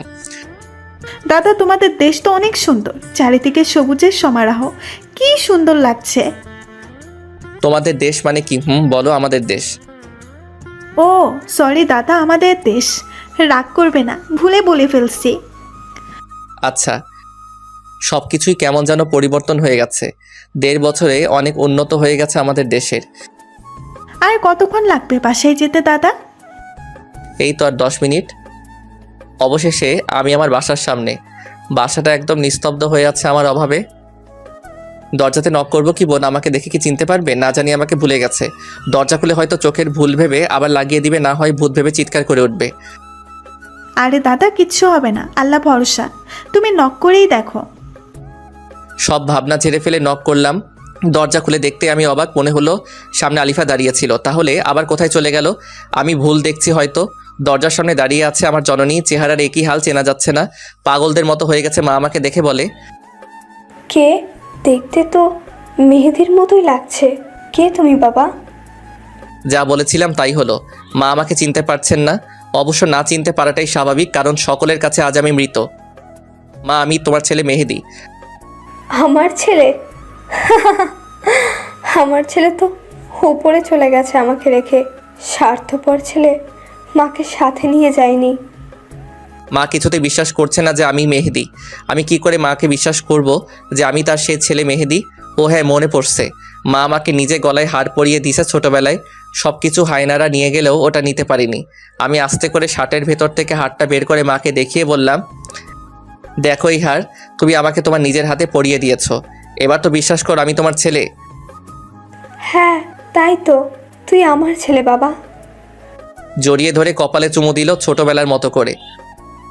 জানিস, তোর মৃত্যুর খবর শোনার পর আমি স্ট্রোক করেছিলাম। বেঁচে ফিরবো কখনো ভাবিনি। বৌমা যখন বলেছিল যে সন্ত্রাসীরা তোকে মেরে সমুদ্রে বিশাল ঢেউয়ের সাথে ভাসিয়ে দিয়েছে, তখন আমি কথাটি শুনে স্ট্রোক করেছিলাম। কখনো ভাবিনি যে তোর দেখা পাবো। আজ আমি অনেক খুশি বাবা। আজ যে মহা খুশির দিন। বাবা, তোর সাথে এই মেয়েটিকে? ও মা, ওর নাম নীরা। ওর আর ওর দাদুর ওসিলায় আমি আজ বেঁচে গেছি। ওর দাদু আমাকে সমুদ্রের তীরে ভেসে আসতে দেখে তারপর আমাকে উদ্ধার করে ওরা দীর্ঘ 1 বছর চিকিৎসা ও আমার সেবা করে আমাকে বাঁচিয়ে তুলছে। ওর মা বাবাও ছোট থাকা অবস্থায় মারা গেছে, আর কিছুদিন আগে বৃদ্ধ দাদাও না ফেরার দেশে চলে যায়। তাই ওর আপন বলতে আমি ছাড়া কেউ নেই। এই জন্যই আমি ওকে সাথে নিয়ে আনছি। কে বলছে ওর কেউ নেই? ও আমার ছেলের জন্য যা করেছে তার ঋণ শোধ করতে পারবো না আমি। কিন্তু ওরে আমি আজ থেকে আমার নিজের মেয়ে মনে করব। এছাড়া আমার তো কোনো মেয়েই নেই। ভালোই হলো, একটা মেয়ে পেলাম। আমিও ওকে এই কথা বলেছি। কিন্তু ও যে কোনো কথা বলছে না। ও যে ইন্দোনেশিয়ান, তাই বাংলা বুঝতে পারছে না। আমি ওকে তোমার বাংলা ভাষার কথাগুলো ওর ভাষায় বুঝাবো। আচ্ছা, তাহলে তুই ফ্রেশ হয়ে আয়, আর আমিও ওকে আমার সাথে নিয়ে যাই। আচ্ছা মা, ঠিক আছে। তারপর ফ্রেশ হয়ে খেয়ে নিলাম। আমি ঘুমাতে চলে গেলাম, আর আম্মুও নীরাকে নিয়ে ঘুমাতে চলে গেল। দীর্ঘ 1.5 বছর পর নিজের বাসায় ঘুমাবো, কিন্তু কেন জানি বারবার মনে হচ্ছে আমার কাছাকাছি কেউ আছে যে আমাকে প্রতি মুহূর্তে ফলো করছে। দূর এসব মনের ভুল। দিলাম এক লম্বা ঘুম। এক ঘুমে রাত গড়িয়ে দিন হয়ে গেছে। নীরার ডাকে ঘুম ভেঙে যায়। দাদা ওঠো, ফ্রেশ হয়ে নাস্তা করতে আসবে। আচ্ছা যেমন, আমি আসছি। আচ্ছা আমি গেলাম, তুমি তাড়াতাড়ি আসো। ফ্রেশ হয়ে নাস্তা করে নিলাম। তারপর মাকে বললাম, মা সবাইকে আজ ডিনারে ইনভাইট করো, যেন আমাকে দেখে চমকে যায়। আচ্ছা ঠিক আছে, আজ তোর বন্ধুদের আত্মীয় স্বজনদের ইনভাইট করব। ওকে। তারপর আমি আমার রুমে গেলাম। ভাবলাম এখন বাইরে যাব না, রাতে সবাইকে চমকে দিব। কাল থেকে বের হব। এখন বরং ছাদে যাই, রুমে আর ভালো লাগছে না। তারপর সোজা ছাদে চলে গেলাম। ছাদের যে পাশে কাঠগোলাপের গাছ, ওই পাশে গিয়ে অতীতের সব কথা ভাবতে থাকলাম। আলিফার কথা অনেক বেশি মনে পড়ছে। না জানি কেমন আছে, ভালোই আছে হয়তো ডাক্তারের সাথে। কিন্তু কেন মনে হচ্ছে আমার সাথে কেউ আছে যে আমাকে ফলো করছে। মনে হচ্ছে আমার পেছনে কেউ দাঁড়িয়ে আছে। পেছন ফিরে তাকাতে কিছুই তো নেই, তাহলে এসব আমার মনের ভুল। কিন্তু চিলেকোঠার রুমের কর্নারে কিসের যেন শব্দ হচ্ছে। যা আছে কপালে ওইখানে কি আছে আমাকে দেখতেই হবে। এগিয়ে গিয়ে দেখে আমি ভয় পেয়ে গেলাম। একটি সাদা ছেঁড়া শাড়ি পরে একটি মহিলা দাঁড়িয়ে আছে। উস্কো খুস্কো চুলগুলি উঠছে, জীর্ণ শীর্ণ দেহ, কি যেন বিড়বিড় করে বলতেছে। আমি কিছু না ভেবে মাকে ডাকলাম, মা ও মা ছাদে আসো তো। মা হাজির হয়ে বলল, কি হয়েছে? এই অসময়ের ছাদে কি করিস? আর আমাকে ডাকলি কেন? ছাদে ওই অচেনা পাগলির মতো দেখতে কে ওইখানে দাঁড়িয়ে আছে দেখো তো। আচ্ছা সরে দাঁড়া, আমাকে দেখতে দে। ও, ওকে চিনিস নাই? আমি তো তাকে দেখিই নাই, চিনবো কেমনে? মনে হচ্ছে পাগলি। তাহলে দেখ। দেখি অবাক, ও আর কেউ না, আমার পরি, যাকে আমি অনেক ভালোবাসতাম। আর আমার ভালোবাসার দুর্বলতাকে পুঁজি করে আমাকে পৃথিবী থেকে বিদায় করে দিতে চেয়েছিল। কিন্তু মা, ওর এই অবস্থা হলো কি করে? তুই কিছুই জানিস না। কি জানি না, আমি খোলাসা করে বলো শুনি। শুন তাহলে, তোর উপর সন্ত্রাসী হামলায় ওর কোনো হাত নেই। যা করার ওই ডাক্তার করেছে। কি বলতেছো? আমি নিজ কানে শুনেছি। ওকে দিয়ে ডাক্তার এসব বলতে বাধ্য করেছে। আর তোকে মারার কোনো ইচ্ছেই ছিল না ওর। তাহলে আমার সাথে এসব ঘটলো কি করে? ও যখন তোর সাথে হানিমুনে যায়, তখন ও আস্তে আস্তে তোর প্রতি দুর্বল হতে থাকে। আর ওই ছেলের সাথে ঠিকমতো কথাও বলে না, ওই ছেলেকে ইগনোর করতে থাকে। আর ছেলেটি এসব মেনে নিতে পারেনি, তাই ওই ছেলেও ইন্দোনেশিয়া চলে যায় আর সন্ত্রাসীদের টাকা দিয়ে কবজা করে, তোর উপর আক্রমণ চালায়। এটা যখন আলিফা জানতে পারে, তখন তোকে বাঁচাতে চায়। কিন্তু ছেলেটা আলিফাকে ব্ল্যাকমেল করে, আলিফাকে বাধ্য করে ওসব বলতে। তারপর আলিফাকে দেশে এনে মারাত্মকভাবে শারীরিক নির্যাতন করে। আলিফা কিছু বলেনি? আলিফা অনেক বলছে, ভিক্ষে চেয়েছে ছেলেটার ভালোবাসা। কিন্তু ছেলেটা বলে ও নাকি আলিফাকে ভালোই বাসেনি, শুধুমাত্র ব্যবহার করার জন্য এসব করেছে। আলিফা এসব শুনে অনেক কান্নায় করে আর তোর জন্য আফসোস করে। ও তখন বুঝতে পারে ছেলেটি ওর জন্য ভুল ছিল। ছেলেটা অনেক নির্যাতন করে আমাদের বাসার সামনে এনে ফেলে দিয়ে চলে যায়। তারপর আমি বাইরে বের হলে ওকে উদ্ধার করি আর ওর মুখে সব ঘটনা শুনি। ও তোর সাথে খারাপ ব্যবহার করার জন্য নিজেকে দোষী ভাবতে শুরু করে আর পাগলামি শুরু করে দেয়। সুইসাইডও করতে গিয়েছিল, আমি বাধা দিয়েছি। এরপর তোর শোকেই মেয়েটি আস্তে আস্তে পাগল হয়ে যায়। ঠিকমতো খায় না, ঘুমায় না, শুধু তোর কথা বিড়বিড় করে বলে একা একা। নিজের অজান্তেই আমার চোখের পানি বের হয়ে আসলো। আমি যখন চেয়েছি বুঝেনি, আর এখন আমাকে এত ভালোবাসে। একদম চিনার উপায় নেই কি হয়েছে শরীরের অবস্থা। কত সুন্দরী ছিল আর কি হয়ে গেল। মা, ওরে চিকিৎসা করাওনি সুস্থ করে তোলার জন্য? অনেক চিৎকার করেছি, কোনো লাভ হয়নি। ডাক্তার বলেছে ও কোনো দিন সুস্থ হতে পারবে না। তবে কি মা, কোনো সুযোগ আছে নিশ্চয়ই? আমি ওকে সুস্থ করে তুলবই। ওকে সুস্থ করার উপায়টি হলো ভালোবাসা। মানে? হ্যাঁ, একমাত্র ভালোবাসার দ্বারা ওকে সুস্থ করা সম্ভব। ভালোবাসা পারে না এমন কিছুই নেই। ভালোবাসা পেলে বনের হিংস্র পশুও পোষ মানে। তাই একমাত্র ভালোবাসা দিয়েই ওকে আবার আগের অবস্থায় ফিরিয়ে আনা সম্ভব। সত্যি? তাহলে তো আমিই পারবো ওরে সুস্থ করে তুলতে, কারণ আমি ওরে অনেক বেশি ভালোবাসি। আমার প্রতিটি হৃদস্পন্দনের সাথে ও মিশে গেছে। হ্যাঁ, আমারও বিশ্বাস তুই পারবি। দোয়া করো মা, আমি যেন আমার ভালোবাসা দিয়ে ওরে আবার আগের স্বাভাবিক জীবনে ফিরিয়ে আনতে পারি। দোয়া করি বাবা, তুই সফল হো। কিন্তু আরেকটি কাজ যে আমাকে করতেই হবে মা। কি কাজ সেটা? আমার ভালোবাসার এই অবস্থার জন্য যে দায়ী, তাকে তো আমি ছেড়ে দিব না মা। হ্যাঁ বাবা, ওই জঘন্য মানুষটিকে বোঝাতে হবে যে কারো ভালোবাসাকে পুঁজি করে জীবন ধ্বংস করে দেওয়ার কষ্ট কতটা যন্ত্রণাদায়ক হয়। মা, তুমি শুধু দোয়া করো, আমি ওর প্রতিশোধ নিবই। এখন ওরে নিয়ে চলো রুমে। আচ্ছা, আমি আর নীরা নিয়ে আসছি। তারপর রুমে আসি, মা আর নীরা ওরে নিয়ে আসে। ওর কি অবস্থা, ওকে গোসল করিয়ে পরিপাটি করে রাখতে হবে। এতদিন একা ছিলাম, তাই পারতাম না। এখন তোরা আসছিস, এখন পারবো। না মা, কাজটা আমি একা নিজে করতে চাই। আমার ভালোবাসা দিয়ে ওরে সুস্থ করতে হবে, তাই আজ থেকে ওর যাবতীয় কেয়ার আমি করব। তাহলে তো আরও ভালো, কিন্তু তুই কি পারবি একটা মেয়ের যাবতীয় কেয়ার করতে? ভালোবাসার জোর থাকলে সব পারা যায়। আমি ওরে ভালোবাসি, ওর স্বামী আমি, তাই আমাকে যে পারতেই হবে। আচ্ছা বাবা, যা তুই ওকে নিয়ে। ওরে সাথে নিয়ে আসলাম রুমে, আমার সামনে বসিয়ে রেখে দৃষ্টি না ফেলে ওরে দেখেই গেলাম। ভালোবাসার মানুষকে কাছ থেকে দেখাটা অনেক বেশি আনন্দের। পাগলিটার কিছু মনে পড়ছে না, শুধু খিলখিল করে হাসছে, ড্যাব ড্যাব করে তাকিয়ে আছে। ওর চোখে মুখে অনেক আকুতি জমে আছে, অনেক কিছু বলতে চাইছে হয়তো, কিন্তু মানসিক ভারসাম্য না থাকায় পারছে না। ওরে বললাম, এই পরি চলো তোমাকে গোসল করিয়ে আনি। আমি গোসল করব না, আমি তো পড়ি, তাই গোসল করব না। তুই কর গোসল আর যা সর। আমার কাছে আসবি না, আমাকে ধরবি না। ওরা না আমাকে অনেক অত্যাচার করেছে, অনেক ব্যথা। আমি গোসল করব না, তুই গোসল কর, তুই পাগল। ওর কথা শুনে নিজের অজান্তেই দু চোখের কোণ বেয়ে অঝরে জল ঝরতে থাকে। এত সুন্দরী পরিষ্কার পরিপাটি থাকা আমার পরীর আজ এই নির্মম অবস্থার জন্য দায়ী ওই ডাক্তার। আমি ছাড়বো, খোদার কসম। আমি ওকে বুঝিয়ে দিব মানুষের জীবন নিয়ে খেলা করা কতটা ভয়ঙ্কর হতে পারে। এই তুই কি জানোস, আমার না জুনিয়র পিচ্চি স্বামী ছিল, ওরা আমি শেষ হতে দেখেছি। তোর স্বামী তোরই সামনে বসে আর তুই আজ চিনছিস না? যাই হোক, ওরে জোর করে গোসল করাতে নিয়ে গেলাম, যদিও ও যেতে চায়নি। সুন্দর কেশগুলিও কেমন মৃতপ্রায় হয়ে গেছে যত্নের অভাবে। তারপর নিজ হাতে ওর ওই চুলে শ্যাম্পু করে দিলাম, চুলগুলো যেন আবার আগের হারানো সতেজতা ফিরে পেল।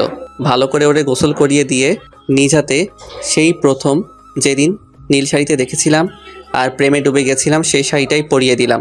পাগলিটা একদম স্থির হয়ে দাঁড়িয়েছিল, ওর চোখের ভাষা বলছিল আমাকে আমি যেন নিজ হাতে ওকে শাড়ি পরিয়ে দেই। ভালোবাসার মানুষের কেয়ার করা ও যে অনেক বড় পাওয়া। আমার খুব ইচ্ছে ছিল ওর চুলে আমি শ্যাম্পু করে দিব, ওরে শাড়ি পরিয়ে দিব, কপালে টিপ পরিয়ে দিব। প্রতিটি ইচ্ছে এখন পূর্ণতা লাভ করেছে, কিন্তু এই পূর্ণতা ও উপভোগ করতে পারছে না। হাত ভরে মেহেদি এঁকে দিলাম। আজ আমি আমার ভালোবাসাতে ওকে রাঙিয়ে নিলাম। অপরূপ সুন্দর লাগছে ওরে। ওর চুলের ঘ্রাণে আমি আজ মাতাল হয়ে যাচ্ছি। তারপর ওকে বিছানায় বসিয়ে দিয়ে আমি নিজেও ফ্রেশ হয়ে ওর শাড়ির সাথে ম্যাচিং করে নীল পাঞ্জাবি পরে আমার রুমে নিয়ে যাই। মাশাল্লাহ, বৌমাকে আজ সে প্রথম দিনের মতো লাগছে। কতদিন পর এইভাবে দেখছি। তুই পারবি বাবা, তোর ভালোবাসা দিয়েই সব কিছু জয় করতে পারবি। চল, এখন লাঞ্চ করবি। নিজ হাতে তুলে ওরে খাইয়ে দিলাম। ও কেন যেন কোনো রকম বাধা দিচ্ছে না, ও হয়তো এই ভালোবাসা পেতে চেয়েছে। ওরে খাইয়ে আমিও খেয়ে আবার দুজন রুমে চলে আসি। এই তুই কি আমাকে বিয়ে করবি? তোরে আমার পছন্দ হয়েছে, তুই খুব ভালো। বিয়ে তো অনেক আগে করছি, তবে হ্যাঁ, ও সুস্থ হলে আবার বিয়ে করে নিব। তারপর ওরে বললাম, হ্যাঁ আমি তো তোমাকে বিয়ে করবই। তুই আমার জামাই হবি? আমার শরম করতেছে, তুই সর। পাগলিটা লজ্জা পেয়েছে, লজ্জা পেয়ে একদম লাল টুকটুকে হয়ে গেছে। লজ্জা পেলে যে ওরে আরও বেশি কিউট লাগে আজ বুঝতে পারলাম। দেখতে দেখতে বিকাল গড়িয়ে এলো। বিকালবেলায় ছাদে যেতে ওর ভালো লাগে, তাই আমি ওরে নিয়ে ছাদে যাই। এখানে কেন আসলি আমাকে নিয়ে? এখানে আমার এই বেলায় আসতে ভালো লাগে, কিন্তু আমার সাথে না কেউ আসতোই না। তুই আসলি আমাকে নিয়ে, আমার সাথে কি প্রেম করবি তুই? আজ থেকে প্রতিদিন এই সময় তোমাকে আমি ছাদে নিয়ে আসব, আর তোমার সাথে আমি প্রেম করব সুন্দরী।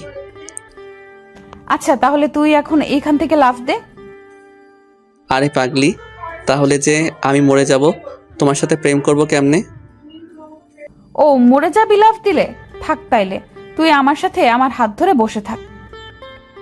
তারপর ওর হাত ধরে বসে থেকে বিকাল শেষে সন্ধ্যায় সূর্যাস্ত দেখে আবার রুমে চলে এলাম। রুমে এসে ওরে নাস্তা করিয়ে বললাম, এখন তুমি একটু ঘুমাও। কেন, তুই কি এখন চলে যাবি আমাকে রেখে? আমাকে রেখে যাস নি, আমার সাথে থাক। তোর সাথে থাকলে আমার ভালো লাগে। আরে আমি যাব না, তোমাকে ছেড়ে আমি কোথাও যাব না। তুমি ঘুমাও, আমি একটু বেলকনিতে গিয়ে বন্ধুদের সাথে কথা বলবো। অনেকদিন হলো ওদের সাথে কথা বলিনি। আমি ঘুমাবো কেমনে? আমার ঘুম আসে না। তুই ঘুম পাড়িয়ে দিবি আমায়? বল, দিবি না? আমার পরীর কথা কি আমি ফেলতে পারি? তারপর ওরে ঘুম পাড়িয়ে কপালে একটা কিস দিয়ে বেলকনিতে যাব, যখন ঠিক তখনই দেখি পাগলিটা আমার পাঞ্জাবির এক প্রান্ত ধরে ঘুমিয়ে আছে। এখন তো ছাড়াতে গেলেই ঘুম ভেঙে যাবে। বন্ধুদের সাথে কথা আজ বাসায় আসলেই বলবো নি, এখন বরং আমি ওর মাথার পাশে বসে থাকি। ঘুমন্ত চেহারা যে কতটা নিষ্পাপ আর সৌন্দর্যে মোড়ানো সেটা পরীকে এভাবে কাছ থেকে না দেখলে বুঝতেই পারতাম না। ওর কাজল কালো হরিণী চোখ, দীঘল কালো ঘন কেশ, ঠোঁটের নিচের তিল আর পরনে নীল শাড়ি আমাকে প্রতি মুহূর্তে নতুন করে ওর প্রেমে ডুবিয়ে দিচ্ছে। আমি যে সৌন্দর্যে মাতাল হয়ে যাচ্ছি, কিছু না ভেবে ওর কোমল হাতটি আমার হাতে রেখে দিয়ে কপালে একটি ভালোবাসার প্রতীক এঁকে দিলাম। আর তখনই ওর ঘুমটা ভেঙে যায় আর আমাকে টান দিয়ে বুকে জড়িয়ে নেয়। ছাড়বো না এখন। দেখি কেমনে যাস তুই। আমার কপালে কি করলি বলে দেবো তুই পচা। এই ছাড়ো, আর সবাইকে বলবা কেন? আমি তো তোমাকে ভালোবাসি তাই কিস করেছি। তুই পচা। আমি ঘুমিয়ে গেলে সুযোগ পেয়ে এসব করছিস। আমাকে না বলে আমি তোর আম্মুকে বলে দেবো। এই না পাগলি, নিজেদের মধ্যে ঘনিষ্ঠ মুহূর্তের কথা কাউকে বলতে নাই। কেন বলতে নাই? বললে কি তোকে তোর আম্মু মারবে? মনে মনে এই পাগলির সাথে মোটেও পাগলামি করা যাবে না, করলেই বিপদ। তার থেকে বরং ওর কথাতেই সাড়া দেই। হ্যাঁ, আম্মুকে বললে আমাকে অনেক মারবে, আর আমাকে আম্মু তোমার সাথে প্রেম করতে দিবে না, তোমার সাথে থাকতেও দিবে না। ঠিক, তাহলে বলবো না। এই তো ভালো মেয়ের মতো কথা। আমি ভালো আর তুই পচা। আচ্ছা আমি পচা, তুমি অনেক অনেক ভালো, খুশি হও এবার। আমি অনেক বেশি খুশি। তুই আমাকে একটা জিনিস দিবি? হ্যাঁ অবশ্যই দিব, বলো কি চাও। আমার একটা পুতুল কিনে দিবি? ওই পুতুল দিয়ে আমি খেলবো। হায় রে পাগলি, পুতুল নিয়ে খেলবে কয়েক বছর পর ওর বাচ্চা, আর এখনো বলে ও নিজেই খেলবে। কি আর করার, সুস্থ হবার আগ পর্যন্ত পাগলামি সহ্য করতেই হবে। আচ্ছা কাল তোমাকে পুতুল কিনে দিব। তুই পচা না, খুব ভালো। তুমিও পাগলি। এদিকে আবার সবার আসার সময় হয়ে গেছে, আর মাকে বলছি আমার কথা গোপন রেখে আসতে বলতে, যাতে ওরা দেখে চমকে যায়। দাদা সবাই চলে আসছে, তুমি ভাবিকে নিয়ে নিচে চলে আসো। আচ্ছা তুই যা, আর কাউকে আমার কথা বলবি না, আমি তোর ভাবিকে নিয়ে আসছি। কোথায় যাবি আমাকে নিয়ে? নিচে ডাইনিং রুমে যাব। আচ্ছা, আমার হাত ধরে নিয়ে যাবি? বউয়ের হাত ধরে যেভাবে নিয়ে যায় ওইভাবেই নিব। ওদিকে আত্মীয় স্বজন বন্ধু বান্ধব সবার সাথে কথা বলছে। আর হ্যাঁ, আজকে আমার জন্মদিন ছিল, তাই সবাইকে আজ বাসায় ইনভাইট করা হয়েছে। তোমরা সবাই কেমন আছো? হ্যাঁ ভালো আছি, আপনি কেমন আছেন? হ্যাঁ, আমিও ভালো। সবাই তো জানো আজ মেহেদির জন্মদিন। হ্যাঁ জানি, আজ যদি ও আমাদের মাঝে থাকতো তাহলে অনেক ভালো লাগতো। সবাই মিলে একসাথে কত আনন্দ করতাম। তা ঠিক। আর হ্যাঁ, তোমরা সবাই চোখ বন্ধ করো কিছুক্ষণের জন্য, একটা সারপ্রাইজ আছে। আচ্ছা বন্ধ করলাম আমরা চোখ। আলিফাকে নিয়ে ওদের সামনে চুপচাপ বসলাম। এইবার সবাই চোখ খুলতে পারো। সবাই চোখ খুলে অবাক হতভম্ব হয়ে গেছে, তাকিয়ে আছে অদ্ভুত দৃষ্টিতে। মেহেদি, তুই কিভাবে এখানে বেঁচে আছিস তুই? আর আমরা সবাই ভেবেছি আমাদেরকে চলে গেছিস। না রে বন্ধু, তোদের সবাইকে রেখে কি করে যাব? আল্লাহ নিজেই হয়তো এটা চাইনি, তাই বাঁচিয়ে রাখছে। তোরে অনেক অনেক মিস করছি রে বন্ধু। এখন আর মিস করতে হবে না, আমি এসে গেছি। সবাই আবেগপ্রবণ হয়ে গেছে। সবার সাথে অনেক দিন বুকে বুক মিলিয়ে কোলাকুলি করে বার্থডে উদযাপন করলাম। সবাই বলো সারপ্রাইজটা কেমন ছিল? আন্টি, পৃথিবীতে এর থেকে বড় সারপ্রাইজ আর হতে পারে না। হারানো বন্ধুকে ফিরে পাওয়া যে অনেক আনন্দের, আর তাও আবার এমন একটা স্পেশাল দিনে। এখন তোমরা নিজেরা কথা বলো, আমি একটু আসছি।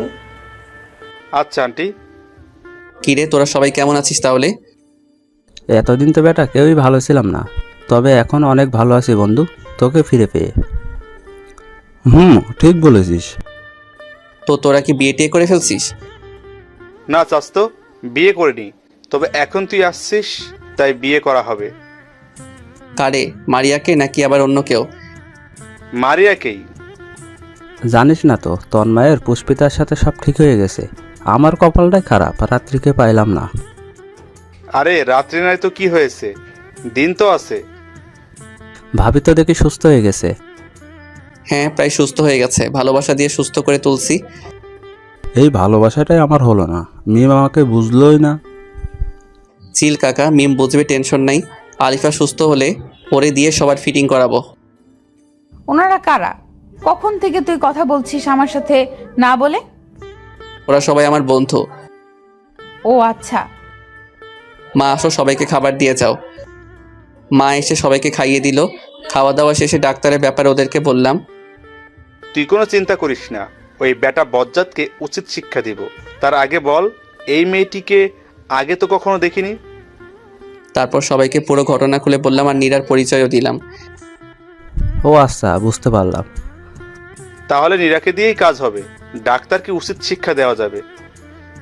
না, ও পারবে না, এ দেশের ব্যাপারে ওর অভিজ্ঞতা নাই। নীরাকে বুঝিয়ে বললাম, ও বলল পারবে। তাহলে তো হলোই, এখন সব ব্যবস্থা করি। আচ্ছা। তারপর সবাইকে বিদায় জানিয়ে আলিফাকে নিয়ে রুমে আসলাম। এখন কি করবি, ঘুমাবি নাকি? না, এখন তোমাকে ছাদে নিয়ে গিয়ে গান শোনাবো। সত্যি? তাহলে এক্ষুনি চল। ওকে। তারপর ওকে নিয়ে ছাদে আসি। ওর শিউলি ফুল খুব পছন্দ, তাই আজকে আমি ওকে শিউলি ফুলের মালা গেঁথে দিলাম আর বেলি ফুলের মালা খোপায় বেঁধে দিলাম। ও অনেক খুশি হয়েছে আজ। ওর এই হাসি মুখ দেখার জন্য আমি রোজ শিউলি ফুলের মালা আর বেলি ফুলের মালা নিজ হাতে গেঁথে ওর খোপায় বেঁধে দিব আর বেলকনিটা কাঠগোলাপে ভরিয়ে দিব। কাঠগোলাপের সাধার মায়ার মাঝেই আমার ভালোবাসা খুঁজে নিবে। তারপর ওকে নিয়ে এসে আমার বুকে ওর মাথা রেখে ঘুম পাড়িয়ে দিলাম। ওর ঘুমন্ত মিষ্টি মুখটা দেখে কপালে একটি চুমু দিয়ে আমিও ঘুমিয়ে গেলাম। পরদিন সকালে নীরার ডাকে ঘুম ভাঙে। দাদা আর কত ঘুমাবে, এবার উঠে ফ্রেশ হয়ে ভাবিকে নিয়ে নিচে আসো। পরীকে ডেকে তুলে দুজনে ফ্রেশ হয়ে নাস্তা করতে গেলাম। এদিকে নীরা এখন বাংলা শিখে গেছে, মোটামুটি সব কিছু বুঝে বলতে পারে। নীরা, আজ তাহলে তোর কী কাজ জানিস? হ্যাঁ দাদা, খুব ভালো করেই জানি, আর কাজটা যেন সঠিকভাবে সঠিক উপায়ে করতে পারি তার জন্য পরিকল্পনাও করে ফেলছি। বাহ, খুব ভালো কাজ। তাহলে আজ সকালে শুরু করে দে। আচ্ছা দাদা। নাস্তা শেষ করে আলিফা ও নীরাকে সাথে নিয়ে ঘুরতে বের হলাম। অনেকদিন পর বাসা থেকে বের হলাম, সেটাও আবার কিনা দীর্ঘদিন পর দেশে এসে। নীরাকে সব কিছু বুঝিয়ে দিয়ে ডাক্তারের ক্লিনিকে পাঠিয়ে দিয়ে আমরা দুজন ওখান থেকে চলে এলাম। সেদিকে ভেতরে আসতে পারি? হ্যাঁ আসুন, ধন্যবাদ। বসেন। আর আপনার কি সমস্যা বলেন।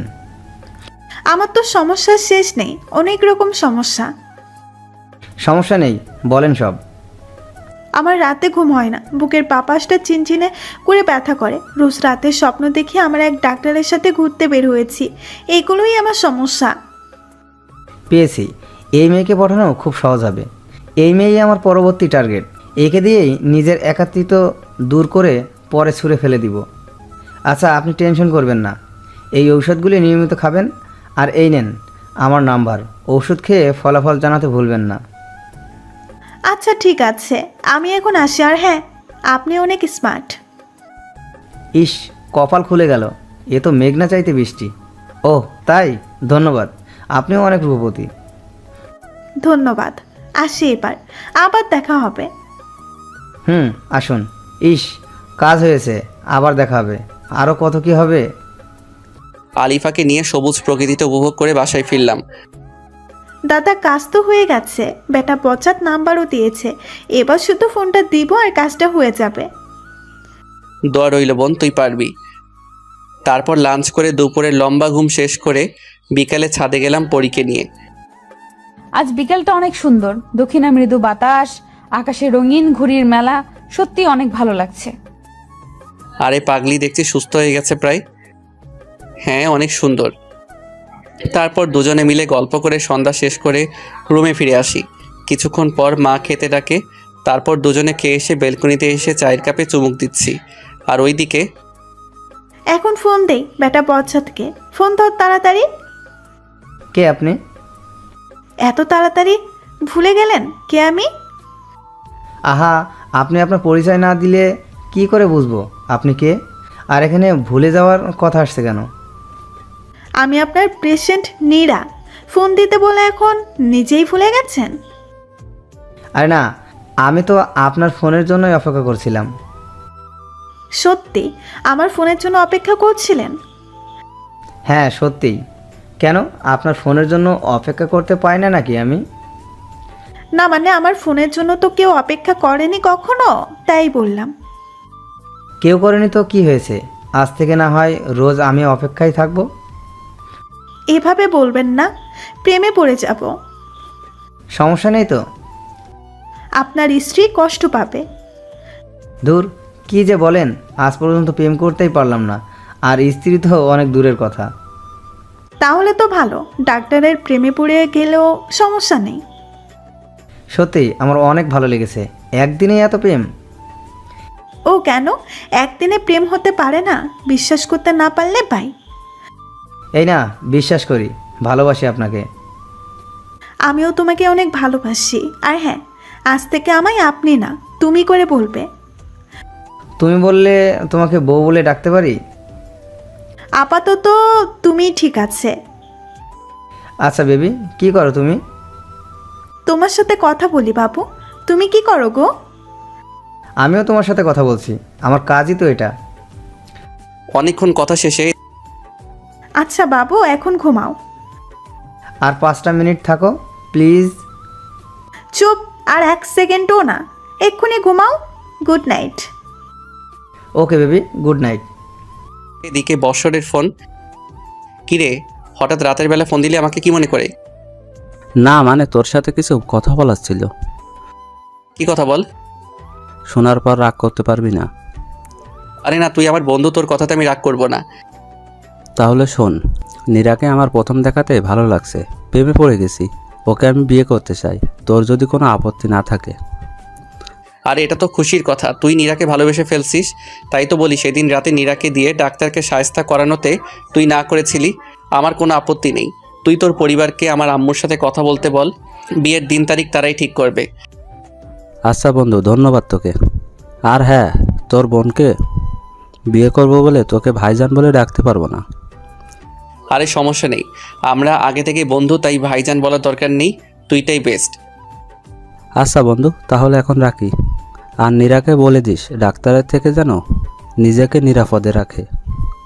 ওকে বলবো, এখন ঘুমা, গুড নাইট। তারপর আমার পাগলি বউকে বললাম বিয়ের কথা। বাহ, বিয়ে মানে কত মজা, তাই না? তাহলে আমরাও বিয়ে করে ফেলবো। হ্যাঁ আচ্ছা ঠিক আছে, এখন তুমি আমার বুকে মাথা রেখে ঘুমিয়ে যাও। আচ্ছা, তুইও ঘুমা আমার সাথে। ওকে, গুড নাইট। তারপর ঘুমের শেষে সকালে উঠে ফ্রেশ হয়ে নাস্তার টেবিলে বসে ডাক্তারকে শায়েস্তা করার ফাইনাল পরিকল্পনা করে নীরাকে শিখিয়ে দিয়ে একসাথে বের হলাম। প্রতিমধ্যে ডাক্তারের ফোন। বেবি, তুমি কোথায়? বাবু, আমি তোমার দেওয়ার ঠিকানায় আসছি। ওকে, তাড়াতাড়ি আসো বেবি। এদিকে সজীবকে পুলিশ নিয়ে সময় মতো যে রেস্টুরেন্টে দেখা করতে চেয়েছে ডাক্তার আর অনৈতিক কাজ করার জন্য প্রস্তাব দিছে, সেখানে হাজির হতে বলি। নীরাকে ভিতরে পাঠিয়ে দিয়ে আমিও আলিফা পাশে অবস্থান করি। বেবি আসছো? বাবু, আসলাম। তাহলে চলো শুরু করা যাক। নীরা কথাটি শুনে ঠাস করে ডাক্তারকে থাপ্পড় লাগিয়ে দেয়। তুই কি ভাবছিস আমাকে লম্পট চরিত্রহীন? তোকে আজ মেরেই ফেলবো। কি বলছো বেবি এসব? আসো শুরু করি। আমি সামনে গিয়ে বললাম, কি শুরু করবি রে বাইনচোদ? তুই কিভাবে বেঁচে আছিস? তোর তো বাঁচার কথা না? তোকে শায়েস্তা দেওয়ার জন্যই আল্লাহ আমাকে বাঁচিয়ে রাখছে। কথাটি শোনার পর ডাক্তার পকেট থেকে একটি ছুরি বের করে নীরার গলাতে ধরে বলে, একদম কোনো সমস্যার সৃষ্টি করতে পারবি না, নয়তো এই মেয়েকে শেষ করে দিব। সাথে সাথে পুলিশ ওকে চারপাশ থেকে ধরে ফেলে হাতে হাতকড়া লাগিয়ে দেয়। কারণ আমরা আগে থেকে পুলিশ আর রেস্টুরেন্টের লোকজন নিয়ে আড়ালে লুকিয়ে সব লক্ষ্য করছিলাম। বিষয়টা আলিফা বুঝতে পেরে কেমন যেন সব কিছু আগের মতো ঠিক করে নিয়ে বলে, ওই কুত্তার বাচ্চাকে মেরে ফেলবো আমি। ওর জন্য আমার জীবন থেকে সুন্দর মুহূর্তগুলো হারিয়ে গেছে। ও আমার ক্ষতি করেছে, ওকে আমি আজ খুন করে ফেলবো। এ কি, আলিফা দেখি পুরো সুস্থ হয়ে গেছে। না আপু, আপনার কিচ্ছু করতে হবে না, ওর উপযুক্ত শাস্তিও পেয়ে যাবে, আইনের হাত থেকে রক্ষা পাবে না। আমরা ওকে নিয়ে গেলাম। বলি তুমি সুস্থ হয়ে গেছো? হ্যাঁ, আমি এখন সুস্থ। তুমি আমাকে ক্ষমা করে দাও মেহেদি।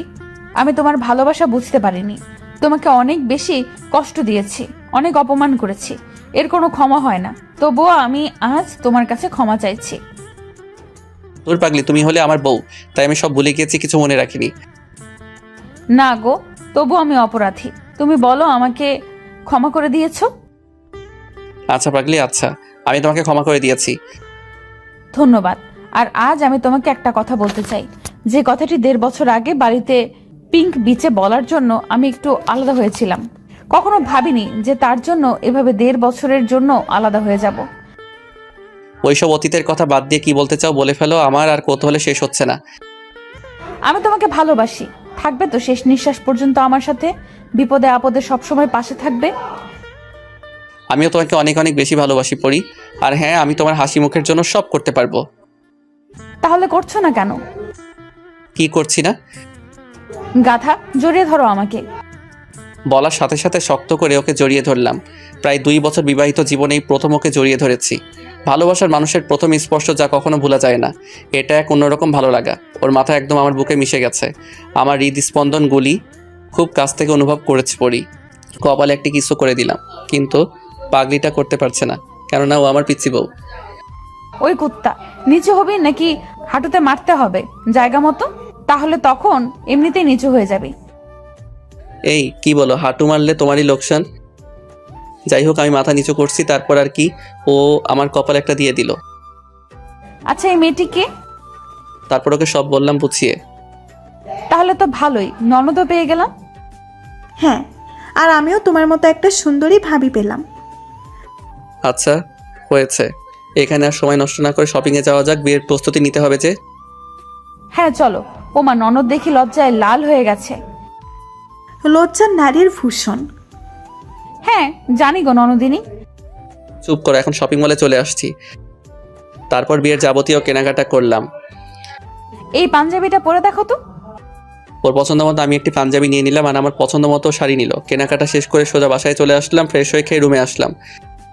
এই শোনো, কাল তো নীরার বিয়ে, সবাইকে দাওয়াত দিয়েছো ঠিক মতো? সবাইকে দাওয়াত দেওয়া হয়ে গেছে গো গিন্নি, আপনার ভাবতে হবে না। Good boy. গুড বয় নাকি গুড স্বামী? সরি গো, আমার ভালো স্বামী। হয়েছে, এখন ঘুমাও, কাল তাড়াতাড়ি উঠতে হবে, অনেক কাজ আছে বিয়ের। আচ্ছা, আমাকে বুকে নিয়ে ঘুম পাড়িয়ে দাও। ওকে। তারপর ঘুম পাড়িয়ে দিয়ে আমিও ঘুম। সকালে আমি সবাইকে নিয়ে কাজে লেগে পড়েছি, আর মনে মনে ভাবছি, ইচ্ছা ছিল বন্ধুর বিয়ে তোর সাথে কোণের বাড়িতে যাব, কত মজা করব, কিন্তু তার হলো কোথায়। নিজের বোনের সাথে বিয়ে দিচ্ছি বন্ধুর। সজীবের ফোন। কিরে, সবকিছু কমপ্লিট? কমপ্লিট। খুব আনন্দ তাই না? তোরা ওর সাথে আসতেছিস আর আমি বরযাত্রী হতে পারলাম না। আচ্ছা, বরযাত্রী হবার যখন এতই শখ, তখন তুই বিয়েবাড়ির গেটের একটু সামনে এসে আমাদের সাথে বরযাত্রী হয়ে গেট দিয়ে প্রবেশ করিস। আচ্ছা, এটা ভালো বুদ্ধি। তারপর কথা মতো ওদের সাথে বরযাত্রী হয়ে আমিও আসলাম। সবাই তো পুরাই অবাক। বিআই সাহেব দেখি লজ্জায় লাল হয়ে গেছে। আমাকে উদ্দেশ্য করে মস্করা করে বলে আমিও কম না বলে ফেললাম, হ গো বিআইন, আপনিও লাল হয়ে গেছেন। সবাই আমাদের কাহিনী দেখে পাগলের মতো হাসছে। তারপর বিয়ের কাজ সম্পন্ন করে ওদের দোয়া করে ছেড়ে দিয়ে আসলাম। মনটা খারাপ লাগছে নীরাকে ছাড়া। আমারও অনেক খারাপ লাগছে, কিন্তু এটাই নিয়ম, ঘুমিয়ে পড়ো। তারপর ঘুম শেষ করে পরদিন বৌভাতে গিয়ে ওদের নিয়ে আসলাম। আজ বিয়ের 4 দিন অতিবাহিত হয়েছে। নীরা, বসর সহ সবাই আজ বাসায়, অন্যান্য আত্মীয় স্বজনও আছে। ভাবছি হঠাৎ করে আজ সবাই একসাথে, কাহিনী কি? আলিফাকে ডাকলাম। আরে কোনো কাহিনী না, সবাই মিলে আজ একসাথে ডিনার করব তো তাই। আমার কথা শুনে বলল, ও আচ্ছা, চলো তাহলে সবাই মিলে ডিনার করে নিই। তারপর ডিনার শেষে সবাই চলে গেল, আর আলিফাকে কি যেন বলে গেল। আমি এখনো রুমেই যাইনি, যাক পরে যাব, এখন একটু ছাদে যাই। আলিফাকে ডাকলাম, আসলো না, অথচ অন্যান্য দিন ও নিজে থেকে আমার সাথে ছাদে আসে। যাই হোক, একাই ছাদিকে রাত 11টার দিকে রুমে ফিরে আসলাম, আর এসে অবাক, ক্যান্ডেল লাইট দিয়ে সাজানো রুম, বিছানা বাসরাতের মতো করে সাজানো, মাঝে বড় করে লেখা ভালোবাসি। কিন্তু কে করলো এখন এসব? আম্মুকে ডাক দিলাম, আম্মুও ডাকে সাড়া দিল না। হুট করে পেছন থেকে ধাক্কা দিয়ে আমাকে দেয়ালের সাথে মিশিয়ে দিল কে যেন, স্পষ্ট বুঝতে পারছি না কে। আস্তে আস্তে কারো আমার দিকে এগিয়ে আসার শব্দ পেলাম। এসব কি হতে যাচ্ছে আমার সাথে? পুরো বাড়ি চুপচাপ, মাও নাই, পরীকেও দেখছি না। একটি অবয়ব একদম সামনে এসে দাঁড়ালো, তার ঘন নিঃশ্বাস আমার মুখে পড়ছে। আমি সাহস করে বললাম, কে আপনি? সাথে সাথে জড়িয়ে ধরে কিস করে বলল, আমি তোমার বউ আলিফা। তার মানে এত সব কিছু তোমার কাজ, আর এই জন্য সবাইকে ইনভাইট করছিলা? আমাদের তো বাসর হয় নাই, তাই আজ সবকিছু করছি। আজ আমাদের বাসর হবে। আচ্ছা দুষ্টু বউ। সাথে সাথে ওকে জড়িয়ে ধরে কিস করতে লাগলাম। ওর ভারী নিঃশ্বাস আমার মুখে পড়ছে আর আমার ভারী নিঃশ্বাস ওর মুখে পড়ছে। আজ তোমাকে আমি আমার ভালোবাসাই রাঙাতে চাই। সাথে সাথে ওকে কোলে নিয়ে সোজা বিছানায় শুইয়ে দিলাম। এতদিনের সকল জমানো ভালোবাসা আজ একসাথে পেতে চাই আমি। সব পাবে, আজ শুধু তুমি আর আমি। এই কথা বলে ওর কপালে কিস দিলাম, তারপর আর বলা যাবে না, দুজন দুজনের ভালোবাসায় ডুবে গেলাম। এখন আপনারা সবাই আসতে পারেন।